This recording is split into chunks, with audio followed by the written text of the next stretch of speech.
करते हैं उनके बारे में क्या कहता है स्टेट ऑफ पाकिस्तान। और यकीन कीजिए स्टेट ऑफ पाकिस्तान के अंदर 3 ऐसे राइट्स भी एग्जिस्ट करते हैं माइनॉरिटीज के लिए जो पूरी दुनिया में किसी जगह पर एग्जिस्ट नहीं करते, जो सिर्फ पाकिस्तान में एग्जिस्ट करते हैं। और दुनिया का किसी और मुल्क में ये तीनों राइट्स इकट्ठे एक जगह पर एग्जिस्ट नहीं करते, ये सिर्फ पाकिस्तान में एग्जिस्ट करते हैं। वो कौन से राइट्स हैं, बात करेंगे उनके ऊपर। लेकिन फर्स्ट ऑफ ऑल अंडरस्टैंड कि हम इस पूरे कॉन्टेक्स्ट को समझेंगे किस तरह। हम समझेंगे इस सिनेरियो में कि माइनॉरिटी है क्या, और माइनॉरिटी राइट्स के लिए जब हम बात करते हैं तो पाकिस्तान के अंदर रिलीजियस माइनॉरिटीज की हम बात करते हैं तो उन लोगों की हम बात कर रहे हैं जो इस्लाम को फॉलो नहीं करते और किसी और दीन को फॉलो करते हैं। हम जो सेक्ट हैं हमारे विद इन इस्लाम, जो सेक्टेरियन चीजें हमारे पास मौजूद हैं, उनके राइट्स के बारे में बात हम माइनॉरिटी राइट्स के डिस्प्यूट में नहीं करेंगे क्योंकि वो माइनॉरिटीज में नहीं आते, राइट। वो सेक्टेरियन हमारे पास प्रॉब्लम्स हैं जो कि एक सेपरेट टॉपिक एग्जिस्ट करता है, उसको हम इसके अंदर कवर नहीं करेंगे।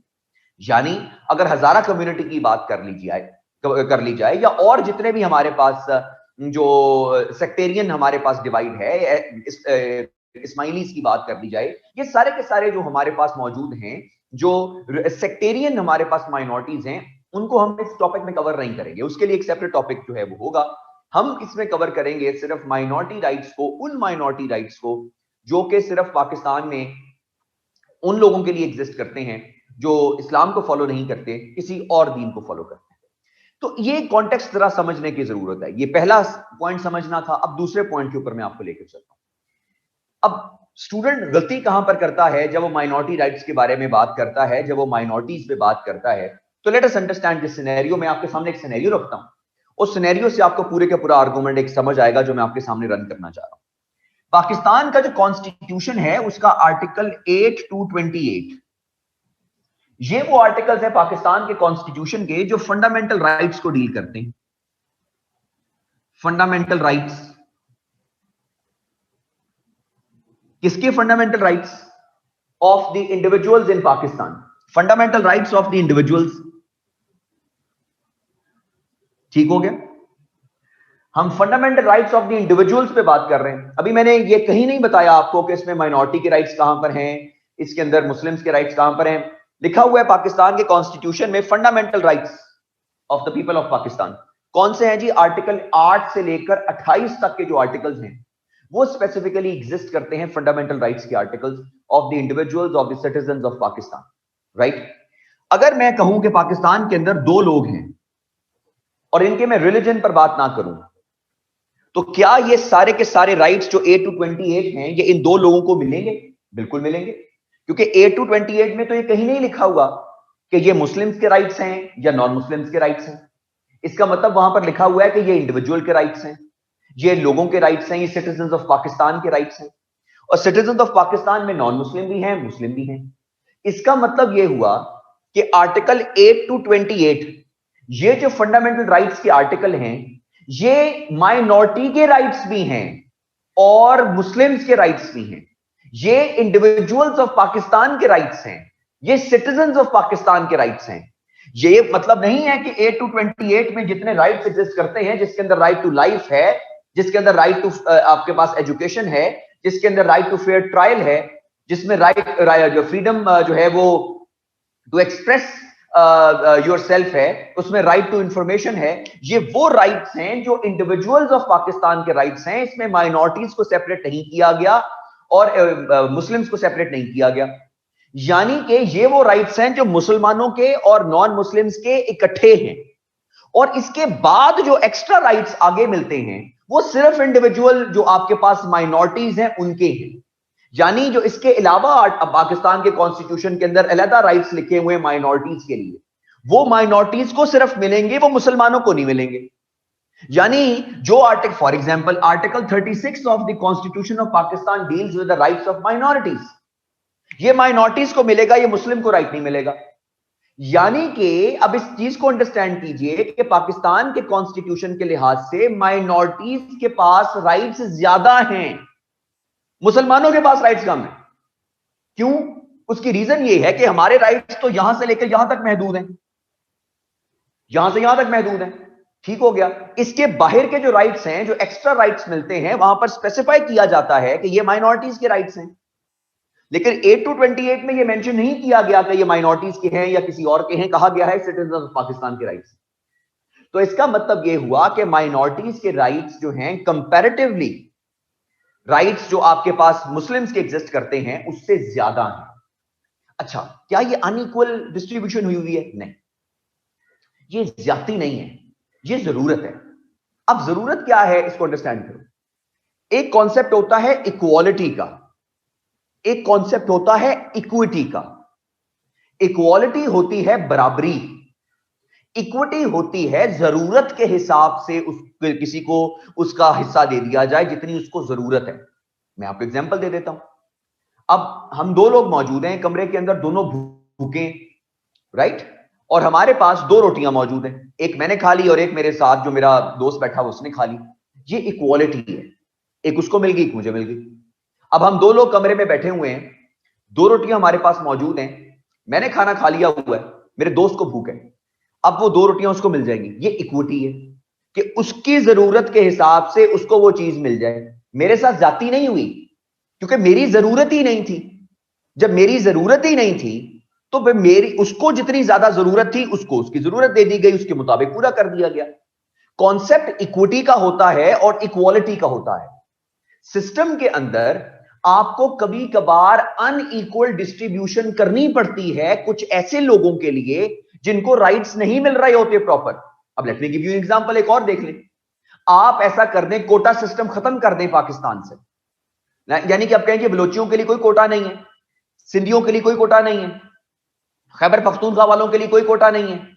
सीएसएस के अंदर जनाब ओपन मेरिट पर तमाम के तमाम एलोकेशन होंगी। मुझे बता दीजिए एलोकेशन सबसे ज्यादा कौन लेकर जाएगा? पंजाब के लोग लेकर जाएंगे एलोकेशन, क्योंकि यहां पर आप म्यार तालीम की बात कर लें, यहां पे जो पासिंग रेशोस की बात कर लें, तो आप कहें कि नहीं जी वो जो पंजाब के लोगों को कम सीट्स देते हैं बाकियों को ज्यादा देते हैं, वो पास भी इतने नहीं होते, तो ये तो जाती है। नहीं, जाती नहीं, ये उन लोगों को राइट्स मिलने चाहिए, इसीलिए उनको वो राइट्स दिए जाते हैं। तो कभी कभार इक्वालिटी जो होती है वो ज्यादा हो जाती है, क्योंकि आपको फैसला इक्विटी की बेस पर करना पड़ता है। आपको कभी कभार इक्विटी की बेस पर चीजें करने की जरूरत होती है, और हम हर जगह इक्वालिटी को लेकर आते हैं। जरूरत के हिसाब से जो चीजें होती हैं वो राइट्स प्रोवाइड करना इक्विटी होता है। अब अगर आप जरूरत के हिसाब से प्रोवाइड नहीं करते, भाई बात ये है कि अब हम एक कमरे में, आपको एग्जांपल इसे सादी एग्जांपल और समझ लेते हैं, कोई और एग्जांपल हम इसके अंदर से ले आते हैं। दो लोग कमरे के अंदर मौजूद हैं, राइट, दो लोग कमरे के अंदर मौजूद हैं, या फॉर एग्जांपल इस तरह का हिसाब लगा लें कि मेरे पास एक मार्कर ये मौजूद है और दूसरा मेरे पास ये ग्रीन और ब्लैक मार्कर, ये हमारे पास दो मौजूद है, राइट, दो मार्कर मेरे पास मौजूद है, दो बंदे बैठे हुए, मार्कर उसने ले लिया, एक मार्कर मैंने ले लिया, इक्वालिटी हो गई। लेकिन एक मुझे मार्कर की जरूरत नहीं है, मैं वैसे आपको पढ़ा लूंगा, या अगर एक बंदा है दूसरा कहता है यार मुझे ग्रीन मार्कर चाहिए और एक ब्लू चाहिए, ब्लैक चाहिए, ये इक्विटी होगी कि मैं उसको दे दूं। इक्वालिटी होती है, एक मैं रखता एक वो रखता। तो कभी कभार राइट्स जो होते हैं वो इक्विटी की बेस पर देने की जरूरत होती है। सिस्टम के अंदर कभी कभार सप्रेस्ड क्लासेस को आपको उनकी जरूरत के मुताबिक राइट्स देने पड़ते हैं। चलें एक और एग्जांपल ले लेते हैं। एनएफसी अवार्ड है पाकिस्तान में, एनएफसी अवार्ड आता है। अब एनएफसी अवार्ड किस तरह डिस्ट्रीब्यूट होता है? अगर इक्वालिटी के बेस पर डिस्ट्रीब्यूट हो जाए, 100 रुपया है गवर्नमेंट के पास, वो 25 रुपए पंजाब को दे दे, 25 सिंध को दे दे, 25 बलूचिस्तान को दे दे और 25 खैबर पख्तूनख्वा को दे दे, ये तो जनाब बराबरी हो गई। लेकिन खैबर पख्तूनख्वा की जरूरतें फर्क हैं पंजाब से, सिंध की जरूरियात फर्क हैं, बलूचिस्तान की फर्क हैं। तो इसीलिए इक्विटी की बेस के ऊपर जो है वो डिस्ट्रीब्यूशन की जाती है कि जितनी जरूरत है। अब इसी पॉइंट को ले आइए यहां पर, जो राइट्स की बात हम करते हैं ना माइनॉरिटीज के लिए, वो हम इक्वालिटी ऑफ राइट्स की बात नहीं करते, हम इक्विटी ऑफ राइट्स की बात करते हैं कि माइनॉरिटीज को उनकी जरूरत के हिसाब से राइट्स दिए जाएं। अगर जो राइट्स, यहां पर तो इक्वालिटी है ना, देखें यहां पर तो इक्वालिटी है, 8 से 28 तक इक्वली मुसलमानों को भी मिल रहे हैं, इक्वली नॉन मुस्लिम्स को भी मिल रहे हैं। लेकिन आर्टिकल 36 ऑफ द कॉन्स्टिट्यूशन वैसा ऐसा कॉन्स्टिट्यूशन है, ऐसा आर्टिकल है जो सिर्फ नॉन मुस्लिम्स को मिल रहा है। क्यों? उनकी जरूरत ज्यादा है, इक्विटी। दूसरी पे आ जाए, 10 सीट्स जो हैं वो माइनॉरिटीज के लिए जो है वो नेशनल असेंबली के अंदर उन्होंने पक्की कर दी कि नेशनल असेंबली के अंदर 10 माइनॉरिटीज की जो सीट्स हैं ये उनका कोटा हो गया। इसका ये मतलब नहीं है कि जो बाकी 272 जनरल सीट्स हैं उस पर माइनॉरिटीज नहीं आ सकती, वो लड़ सकती हैं इलेक्शन इसके ऊपर। हो सकता है 272 के 272 पे माइनॉरिटीज ही जीत जाएं, जनरल इलेक्शन है ना। लेकिन जो अगली 10 सीटें होंगी जो कोटे की हैं उस पर फिर मुस्लिम नहीं आ सकते, क्योंकि वो कोटा मखसूस ही माइनॉरिटीज के लिए, उस पर भी माइनॉरिटीज ही आएंगी। राइट, एक और एग्जांपल ले लें, एफपीएससी के अंदर 10% कोटा होता है लड़कियों के लिए, खवातीन के लिए 10% कोटा है। एंड के ऊपर फॉर एग्जांपल 10 सीटें बच गई हैं, 10 सीटें बच गई हैं, 10 लड़के पास हैं, 10 लड़कियां पास हैं। इक्वालिटी क्या हो, बराबर बराबर मिल जाए जनाब, लेकिन क्योंकि कोटा सिस्टम हुआ है वो 10 की 10 लड़कियों को मिल जाएगी, लड़कों को नहीं मिलेंगी। तो बात यह है कि सिस्टम के अंदर कभी कभी आपको अनइक्वल डिस्ट्रीब्यूशन करनी पड़ती है किसी एक स्पेसिफिक क्लास को, किसी एक स्पेसिफिक सेगमेंट को उसके राइट्स देने के लिए।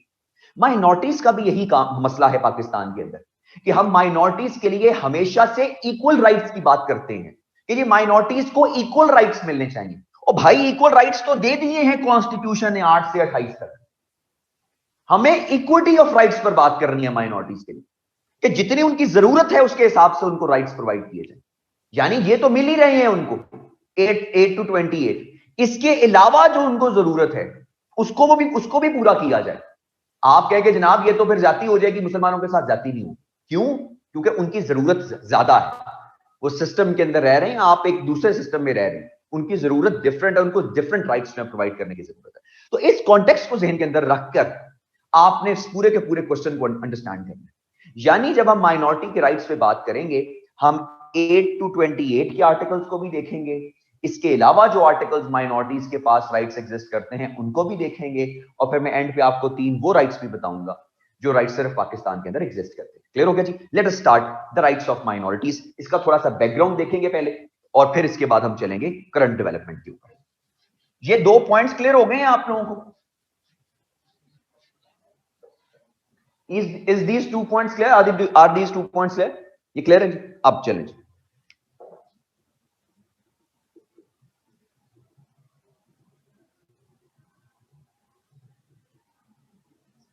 हिस्टोरिकल पर्सपेक्टिव थोड़ा सा देख लीजिए माइनॉरिटी राइट्स के लिए। हम कायद-ए-आज़म मोहम्मद अली जिन्ना को एम्बेसडर ऑफ मुस्लिम हिंदू, जो हमारे पास कोऑपरेशन थी, मुस्लिम हिंदू यूनिटी थी, उसके नाम से भी याद रखते हैं कायद-ए-आज़म मोहम्मद अली जिन्ना को, ambassador of Hindu Muslim cooperation, ambassador of Hindu Muslim unity. Sarojini Naidu ने बड़ा ओपनली कहा था कायद-ए-आज़म मोहम्मद अली जिन्ना को। लेकिन कायद-ए-आज़म मोहम्मद अली जिन्ना की एक ऐसी बात जिसको बहुत से लोग उनको हाईलाइट नहीं करते, वो आर्गुमेंट ये है कि Quaid-e-Azam Mohammad Ali Jinnah is also the ambassador of minority rights. Ambassador of minority rights सिर्फ मुसलमानों की बात नहीं कर रहा, कि जब मोहम्मद अली जिन्ना ने फ्रीडम मूवमेंट पर काम शुरू किया था तो फ्रीडम मूवमेंट के अंदर वो माइनॉरिटी राइट्स पर काम करते थे, मुसलमानों के साथ साथ वो तमाम माइनॉरिटीज के ऊपर भी काम करते थे। आप 1940 का जो लाहौर रेजोल्यूशन है, जिसको बाद में कांग्रेस ने पाकिस्तान रेजोल्यूशन का नाम दे दिया, वैसे तो पाकिस्तान रेजोल्यूशन थी नहीं, वो तो लाहौर रेजोल्यूशन थी, उसको अगर आप देख लीजिए, पढ़िए, उसके टोटल 4 पैराग्राफ हैं, 400 वर्ड हैं टोटल पूरे उसके। उसमें से जो चौथा पैराग्राफ है अगर आप उसको पढ़िए, उसके अंदर कायद-ए-आज़म मोहम्मद अली जिन्ना एडिक्वेट राइट्स फॉर माइनॉरिटीज की बात करते हैं। वो कहते हैं adequate rights for minorities in consultation with them. वहां पर लफ्ज मुस्लिम नहीं लिखा जाता, वहां पर माइनॉरिटीज की बात की जाती है कि यहां पर माइनॉरिटीज को राइट्स दिए जाएंगे। मुसलमानों के राइट्स पे बात नहीं हो रही, माइनॉरिटी के राइट्स पे बात हो रही। आप उठाकर देख लीजिए दिल्ली मुस्लिम प्रपोजल 1927 का, कि जिसके अंदर मोहम्मद अली जिन्ना ने ओपनली बात की थी कि अगर किसी प्रोविंशियल असेंबली में 3/4 majority of a specific community किसी बिल को रिजेक्ट कर दे तो वो बिल पास नहीं हो सकता। वो किसी भी माइनॉरिटी की बात कर रहे थे, वो कहते थे 3/4 मेजॉरिटी ऑफ एनी माइनॉरिटी, कोई भी, उसमें सिख भी आ जाते थे, उसमें मुसलमान भी आ जाते थे, उसमें क्रिश्चियंस भी आ जाते थे, सब आ जाते थे। तो मोहम्मद अली जिन्ना को हम ambassador of Hindu Muslim unity तो कहते हैं, लेकिन एम्बेसडर ऑफ माइनॉरिटी राइट्स, बहुत बड़े एम्बेसडर ऑफ माइनॉरिटी राइट्स वो एग्जिस्ट करते थे। इसकी एग्जांपल मैं आपको दे देता हूं। 11 अगस्त, ये हिस्टोरिकल पर्सपेक्टिव को अंडरस्टैंड कर रहे हैं। 11 अगस्त 1947 को जब पाकिस्तान की जो कानून साज असेंबली है, जिसको हम अंग्रेजी के अंदर कॉन्स्टिट्यूंट असेंबली ऑफ पाकिस्तान कहते हैं, उसकी जब पहली मीटिंग हुई थी, तो मोहम्मद अली जिन्ना ने अपनी पहली मीटिंग के अंदर, अपनी स्पीच के अंदर, as the governor general of Pakistan, अपनी पहली स्पीच के अंदर जो 2 पैराग्राफ्स बोले थे, इंतहाई खूबसूरत पैराग्राफ, क्लियर कर देते हैं पाकिस्तान की पॉलिटिक्स को माइनॉरिटी राइट्स के लिए। वो पैराग्राफ्स में मोहम्मद अली जिन्ना क्या बोलते हैं, सुनिए। वो कहते हैं, you are free to go to your temples, you are free to go to your mosques or any other places of worship in this state of Pakistan. You may belong to any religion or caste or creed, that has nothing to do with the business of the state.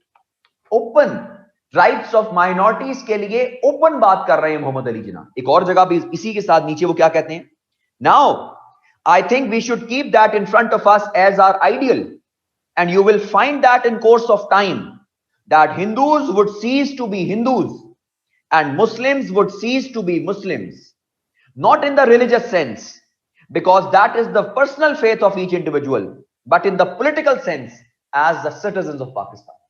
हम political sense as a citizen of Pakistan के अंदर Hindus को Hindus के तौर पे deal नहीं करेंगे, उनको इंडिविजुअल ऑफ पाकिस्तान के तौर पे डील करेंगे। मुस्लिम्स को एज अ मुस्लिम डील नहीं करेंगे, as a individual of Pakistan deal करेंगे, राइट। क्रिश्चियंस को एज अ क्रिश्चियन डील नहीं किया जाएगा, सिखों को एज अ सिख डील नहीं किया जाएगा, as individual of Pakistan deal किया जाएगा। इसीलिए ये राइट्स जो आपके पास 8 to 28 में हमने लिखे थे, वो इंडिविजुअल्स ऑफ पाकिस्तान के राइट्स हैं। वो आपको डिस्ट्रीब्यूट नहीं होते on the basis of your religion, क्योंकि ये आपका बेसिक जो आइडिया, जहां से आप स्टार्ट हुए हो, पूरा पाकिस्तान जहां से स्टार्ट हुआ है, ये बेसिक आइडिया वहां से जनरेट हुआ है कि जनाब यहां पर आपको माइनॉरिटी को राइट्स देने पड़ेंगे। तो हिस्टोरिकल पर्सपेक्टिव की अगर हम बात करें कि क्रिएशन ऑफ पाकिस्तान जो है, वो क्रिएशन ऑफ पाकिस्तान, पहली बात जो है, it's no more than a miracle. ये यकीन कीजिए कि इट्स अ बिग मिरेकल जो पाकिस्तान जो है आपके पास जो है मार्ज़े वजूद के अंदर आता है। लेकिन उसके अंदर जब Mohammad Ali Jinnah the founding father of Pakistan, वो कहते हैं कि minority rights will be provided, तो इसका मतलब है कि your essence, your base was already set on the 11th of August 1947 के जब आपकी मीटिंग हुई आपकी कॉन्स्टिट्यूंट असेंबली की, जहां पर कहा गया कि यहां पर जो है माइनॉरिटी को राइट्स दिए जाएंगे। उसका मतलब कि बेसिस आपकी बिल्कुल सेट थी।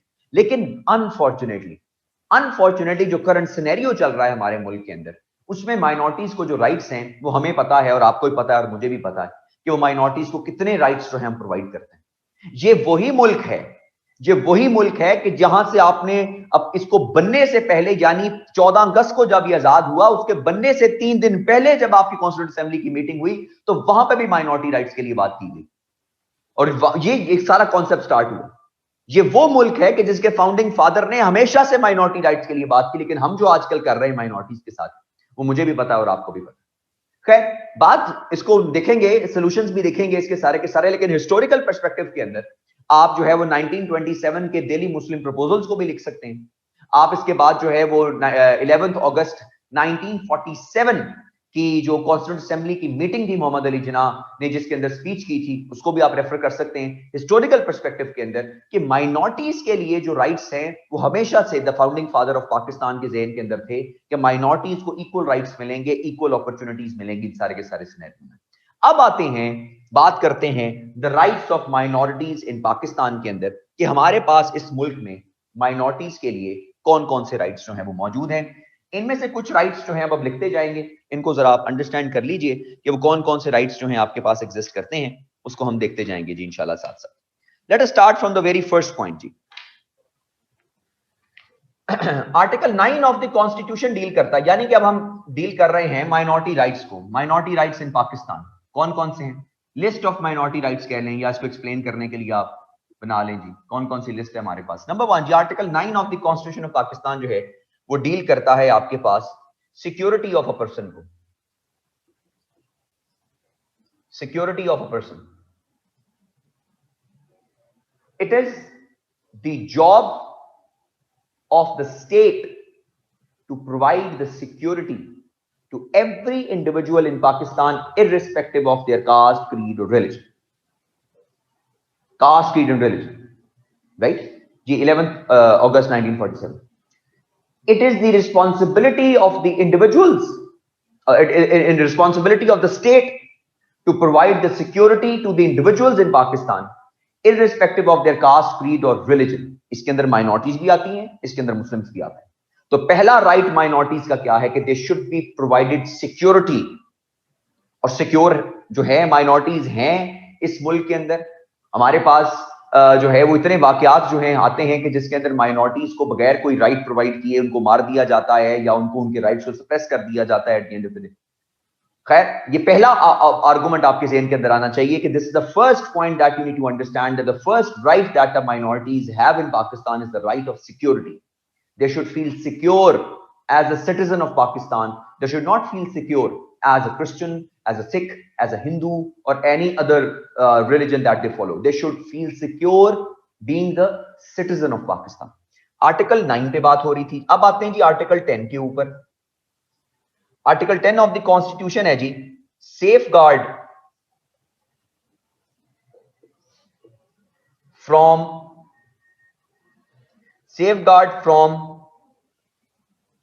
arrest or detention. Safeguard from arrest or detention. आपको बगैर किसी वजह के अरेस्ट नहीं किया जा सकता. और अगर आपको अरेस्ट कर लिया गया है तो विद इन 24 आवर्स ये आपका राइट है कि आपको किसी अदालत में पेश किया जाए. 24 घंटे के अंदर अंदर आपको अदालत में पेश किया जाए. अगर आपको अरेस्ट करने के 24 घंटे के अंदर अंदर आपको अदालत में पेश नहीं किया जाएगा तो आप ये राइट्स आपके राइट्स की वायलेशन या आपके राइट्स की वायलेशन. इसमें तमाम भी आते हैं, इसमें नॉन मुस्लिम्स भी आते हैं, इसमें मुस्लिम्स भी आते हैं.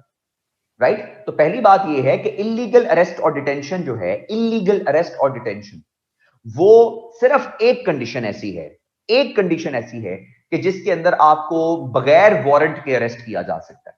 बगैर वारंट के वो सिनेरियो है कि जब आपकी वजह से नेशनल सिक्योरिटी को कोई मसला हो, आपकी वजह से, मतलब आपकी प्रेजेंस से, या आप कोई फॉर एग्जांपल इश्तिहारी हो गए, करार दे दिया गया है आपको, या कोई भी मसला हो गया है आपका, किसी वजह से आपका जो है आपकी प्रेजेंस जो है वो नेशनल सिक्योरिटी को जो है चैलेंज कर रही है, तब जो है आपको बगैर वारंट के अरेस्ट किया जा सकता है. वो भी ज्यादा देर के लिए नहीं, वो भी एक स्पेसिफिक टाइम जो है वो कानून के अंदर लिखा गया है कि इतने स्पेसिफिक टाइम के लिए आपको अरेस्ट किया जा सकता है, ज्यादा देर के लिए अरेस्ट नहीं किया जा सकता. वो मैक्सिमम जो टाइम है वो 3 माह का रखा गया है कि मैक्सिमम भी आपको जो डिटेन किया जा सकता है वो 3 मंथ्स के लिए डिटेन किया जा सकता है. लेकिन बात करने की ये है कि इलीगल अरेस्ट और डिटेंशन जो है according to article 10 of the constitution जो है वो प्रोहिबिटेड है और आपको अरेस्ट नहीं किया जा सकता. अगर वो कर भी लें किसी वजह से और आपको वारंट्स उनके पास हैं अरेस्ट करने के, तो कोई क्राइम आपने कमिट किया है वो आपको अरेस्ट कर सकते हैं. लेकिन ये आपका राइट है, इवन दो आप क्रिमिनल हैं, एक्यूज्ड हैं, आप अक्यूज्ड हैं, क्रिमिनल नहीं है, एक्यूज्ड हैं, तो इसका मतलब आपका राइट है कि विद इन 24 आवर्स आपको किसी अदालत के अंदर पेश किया जाए. अगर इतवार का दिन भी मौजूद है तो तब भी पेश किया जाए. मतलब आपको 24 घंटे के अंदर अंदर जो है पेश किया जाए एक अदालत के अंदर, ताकि आपका रिमांड ले लिया जाए कि आपको लीगली तौर पे जो है वो अरेस्ट कर सकें, डिटेन कर सकें 3 दिन का, 5 दिन का, 7 दिन का, कि जिसके अंदर वो फॉर एग्जांपल आपको वो जो है वो इन्वेस्टिगेट कर सकते हैं. वो राइट उनको लेना पड़ेगा अदालत से जाकर. ये होता है आर्टिकल 10 सेफगार्ड फ्रॉम अरेस्ट और डिटेंशन. आर्टिकल 10A ये आता है right of fair trial. Right of fair trial, right of fair trial ये आर्टिकल 10A है. 10A, ये 10A आपको खुद ही पता चल जाएगा 10A, क्योंकि ये अमेंडमेंट हुई थी पाकिस्तान के कॉन्स्टिट्यूशन के अंदर. 18th अमेंडमेंट हुई थी पाकिस्तान के कॉन्स्टिट्यूशन में. आर्टिकल 10A तब ऐड हुआ था पाकिस्तान के फंडामेंटल राइट्स के अंदर. इसका मतलब है राइट टू फेयर ट्रायल. आपको फेयर ट्रायल प्रोवाइड किया जाएगा. It is your right that you should be provided a fair trial. यानी आपको पूरा मौका दिया जाएगा कि आप अपने आप को सच्चा साबित कर लें, आप अपने आप को बेगुनाह साबित कर लें. लेकिन अगर फॉर एग्जांपल आपको सप्रेस करके कोर्शन के जरिए यानी फोर्स के जरिए आपके ऊपर मुकदमा चलाया जा रहा है, या आपको जो है बाय फोर्स कुछ जो है आपके बारे में किया जा रहा है, आपका ट्रायल आपका नहीं हो रहा, तो it is the violation of your right, that is article 10A. So it is your right that you should be provided the right of fair trial, और right of fair trial जो है वो आपके पास ultimately जो है वो आपका right है, even though you have been accused of a specific crime, वो किसी भी क्राइम के अंदर आप अक्यूज्ड हैं। अब let me give you an example. Pakistan के अंदर ये फेयर ट्रायल का कॉन्सेप्ट एग्जिस्ट करता है कि आपको अगर निचली अदालत से कोई सजा मिल गई है, तो यानी आपको निचली अदालत से सजा मिल गई है, आप ऊपर जा सकते हो, ट्रायल कोर्ट से ऊपर आ सकते हो, ट्रायल कोर्ट से ऊपर आ गए हो, फिर आपकी सजा बरकरार हुई है, हाई कोर्ट में आ जाओ, हाई कोर्ट से सजा बरकरार हो गई है, सुप्रीम कोर्ट में चले जाओ, सुप्रीम कोर्ट ने भी आपकी सजा को बरकरार रखा है, आप प्रेसिडेंट ऑफ पाकिस्तान के सामने रिक्वेस्ट कर सकते हो, पार्डन की रिक्वेस्ट कर सकते हो, माफी की रिक्वेस्ट कर सकते हो। ये सारे राइट्स जो है वो आपको प्रोवाइड किए जाएंगे। लेकिन अगर कहने का मकसद ये है कि आपको कोई राइट इसमें प्रोवाइड नहीं किया जाता, राइट, तो ये फिर आपके राइट ऑफ फेयर ट्रायल की खिलाफ वर्जी है। इवन दो आप अक्यूज्ड भी हो, इवन दो आप जो मर्जी हो, आपको सजा हो भी गई है निचली अदालत से, ये आपका राइट है कि आपको जो है ऊपर जो है अदालत के अंदर आपको राइट ऑफ फेयर ट्रायल मिले, आपको प्रॉपर जो है ऊपर अपनी अपील करने का मौका जो है प्रोवाइड किया जाए। और ये भी आपके पास राइट ऑफ फेयर ट्रायल के अंदर लिखा जाता है कि अगर खुदा न खास्ता आप इस काबिल नहीं हैं कि आप अपना को वकील कर सकें, तो गवर्नमेंट आपको वकील प्रोवाइड करती है कि चलें जी आप वकील ले लें और आपके बिहाफ के ऊपर केस लड़ लेगा। ये आपका राइट ऑफ फेयर ट्रायल है इन एनी केस। आप जिस मर्जी जुर्म के अंदर जो है आपको गिरफ्तार किया गया है, it is your right that you should be given a fair trial. 3 हो गया जी। चौथे नंबर पे आ जाएं, हमारे पास नेक्स्ट पॉइंट है जी प्रोटेक्शन अगेंस्ट, आर्टिकल 12 पे आ जाएं, प्रोटेक्शन अगेंस्ट रेट्रोस्पेक्टिव पनिशमेंट।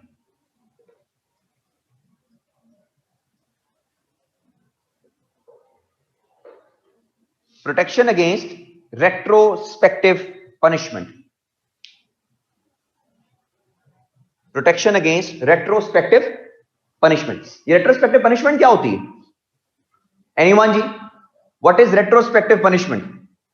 किसी को आइडिया हो, किसी को पता हो, ये रेट्रोस्पेक्टिव पनिशमेंट क्या होती है?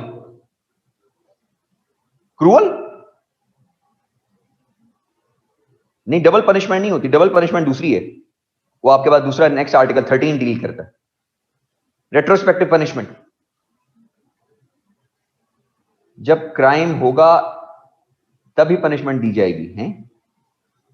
जब क्राइम होता तभी पनिशमेंट दी जाती है यार, कि पहले ही दे देते हैं पनिशमेंट को।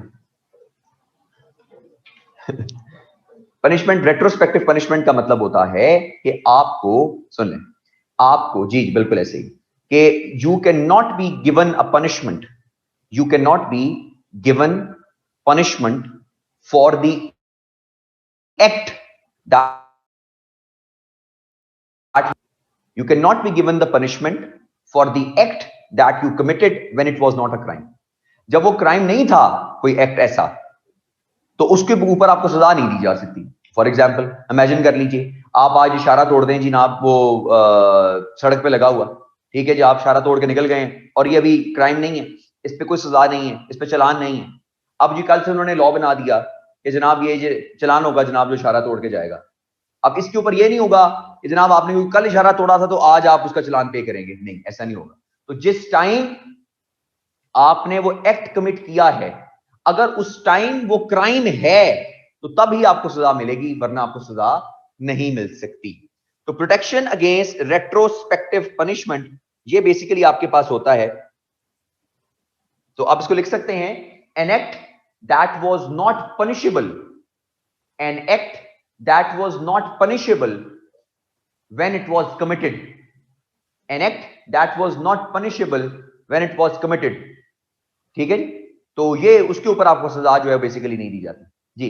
Kite flying is a crime, now it wasn't in the past, so we can't be punished for flying kites in the past. जी बिल्कुल, वो कहें जनाब आपने पास्ट के अंदर जनाब गुड़ियां उड़ाई हैं, हमने देखा था आपको सीसीटीवी फुटेज के अंदर कि आप जनाब वो छत पे जाके गुड़ियां उड़ा रहे थे, तो आपने पास्ट में गुड़ियां उड़ाई हैं तो आपको अब सजा मिलेगी, ऐसा नहीं होगा, राइट। तो कोई भी ऐसा काम, कोई ऐसा एक्ट जो उस टाइम क्राइम ना हो, जिस टाइम आपने वो कमिट किया हो, आपको उस चीज के बारे में सजा नहीं दी जा सकती, राइट। ये आपके पास प्रोटेक्शन अगेंस्ट रेट्रोस्पेक्टिव पनिशमेंट है, क्योंकि लॉ के बारे में जरा समझ लीजिए, लॉ हमेशा प्रोस्पेक्टिव होता है, मतलब बाद में अप्लाई होगा।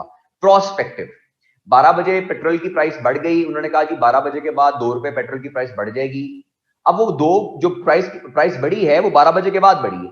अगर आपने 11 बजे पेट्रोल डलवाया है तो इसका ये मतलब नहीं है कि वो आपको फोन करेंगे कि सर आप पेट्रोल डलवा के गए थे तो प्राइस बढ़ गई तो 2 रुपए वापस करेंगे आके हमारे और दे हमें, ऐसा नहीं होगा। तो जिस टाइम वो होगा उसी टाइम वो इंप्लीमेंट होगा। क्लियर हो गया जी? आर्टिकल 12 आपके पास आ गया। इसके अलावा आपके पास दूसरा जो है आर्टिकल 11। आर्टिकल 11 वैसे तो पहले आना था, वो स्लेवरी एंड फोर्स्ड लेबर है। Slavery and forced labour, slavery and forced labour, जिसके अंदर आपके पास ह्यूमन राइट्स ट्रैफिकिंग भी आ जाती है, सॉरी ह्यूमन ट्रैफिकिंग भी आ जाती है।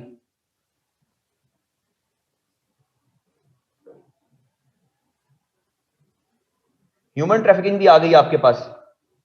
और इसी के अंदर भी स्लेवरी एंड फोर्स्ड लेबर, इसी में लिखा हुआ है कि no child under the age of 14 years, no child under the age of 14 years can be जो है वो मेड हाउस हेल्प, या उसको काम पे नहीं लगाया जा, उसको जो है वो नौकरी पे नहीं लगाया जा सकता, और अगर कोई रखेगा वो वायलेशन करेगा लॉ।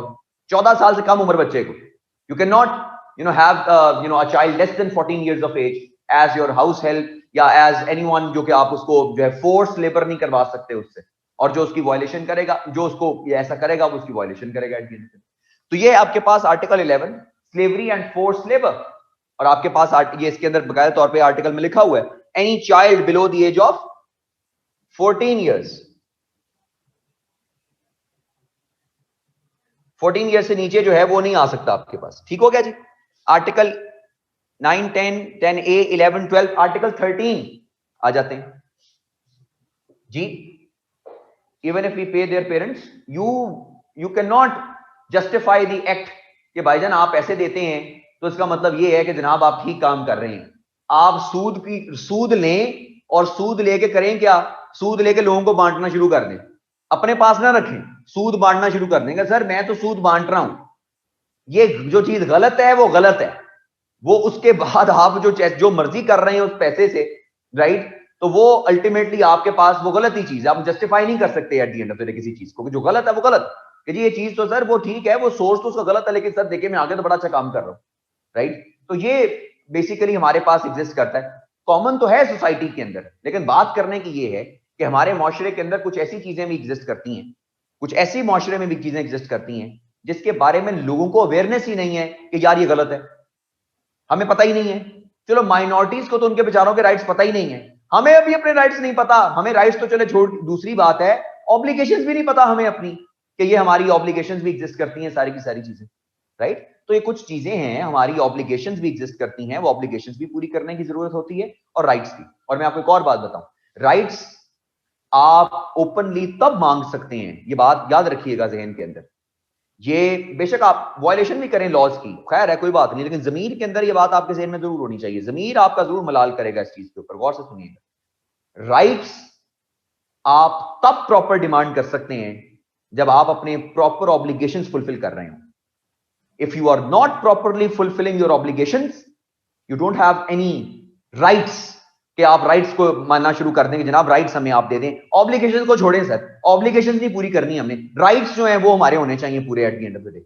आपके राइट्स आपको तब मिलेंगे, ये आपका हक भी है, आपके राइट्स आपको तब मिले जब आप उसके साथ साथ अपनी ऑब्लिगेशंस भी पूरी कर रहे हैं।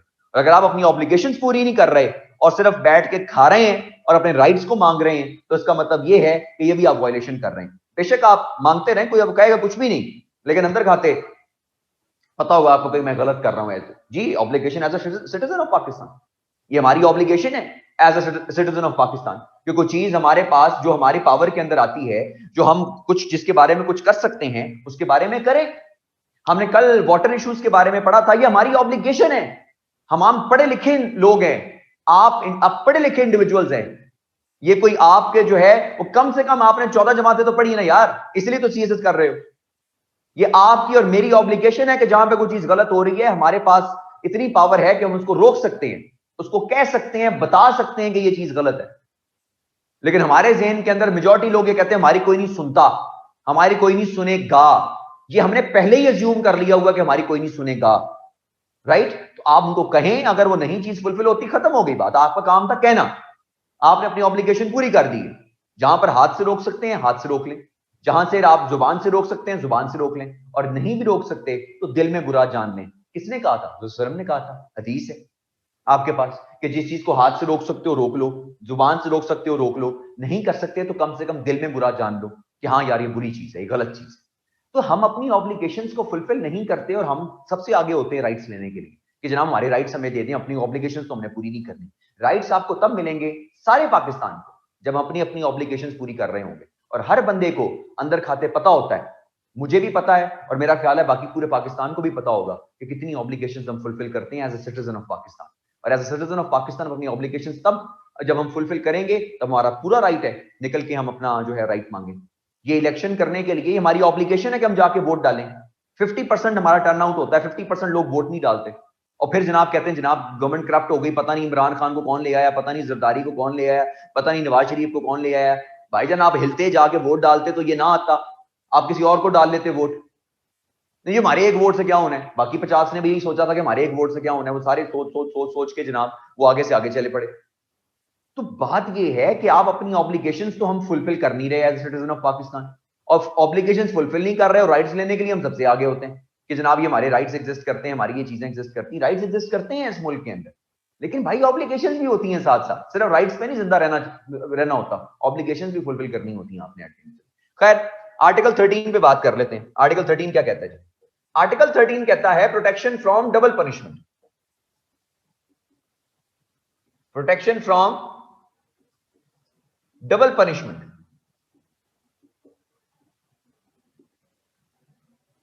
इसको लीगल जुबान में डबल जोपर्डी भी कहते हैं। Double jeopardy, JEOPARDY, double jeopardy. तो डबल जोपर्डी का मतलब क्या है? डबल पनिशमेंट का मतलब क्या है कि you can not be given punishment for the same crime twice. आपको एक क्राइम की दो दफा सजा नहीं मिल सकती। अगर आपको एक दफा सजा मिल गई है तो आपको वो दोबारा सजा उसकी नहीं मिल सकती। कि फॉर एग्जांपल आप कहेंगे जनाब आपको एक दफा सजा मिल गई लेकिन हमें रियलाइज हुआ कि आपको सजा कम मिली है, ठीक है, अब आपको दोबारा सजा मिलेगी, ऐसा नहीं हो सकता। You can't be given punishment for the same crime twice. ये आपके पास प्रोटेक्शन फ्रॉम डबल पनिशमेंट के हमारे पास आर्टिकल जो एग्जिस्ट करता है, article 13 of the constitution of Pakistan इसको डील करता है। ठीक है जी। Article 14, inviolability, inviolability of the dignity, inviolability of the dignity of individual।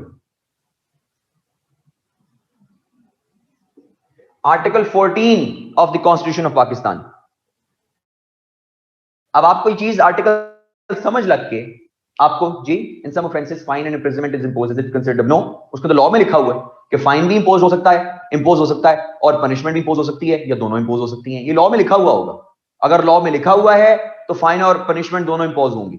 अगर लॉ में नहीं लिखा हुआ तो एक चीज इंपोज होगी। ये लॉ में लिखा होगा। अगर लॉ में नहीं लिखा हुआ तो फिर आपको डबल पनिशमेंट नहीं मिल सकती। लॉ में लिखा हुआ है तो फिर आपको लॉ के मुताबिक पनिशमेंट मिलेगी। Article 14, inviolability of the dignity of individual.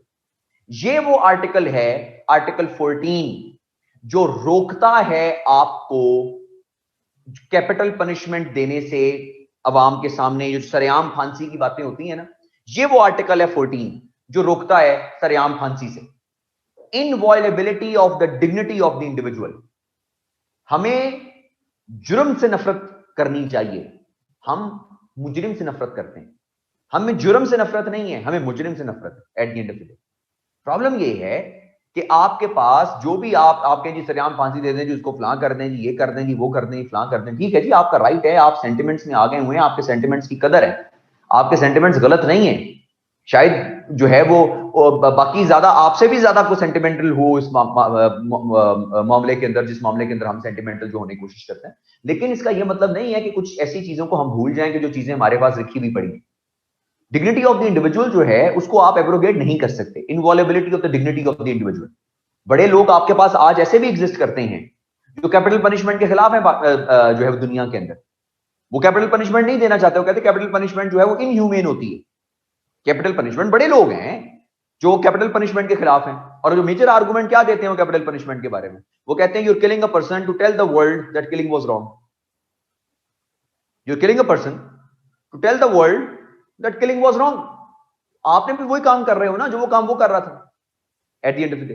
तो जरूरत इस चीज की है कि आपको एक पूरे का पूरा सिस्टम डेवलप करने की जरूरत है जिसके अंदर हम सर्टेनिटी ऑफ पनिशमेंट पे फोकस करें, सेवियरिटी ऑफ पनिशमेंट पे फोकस ना करें।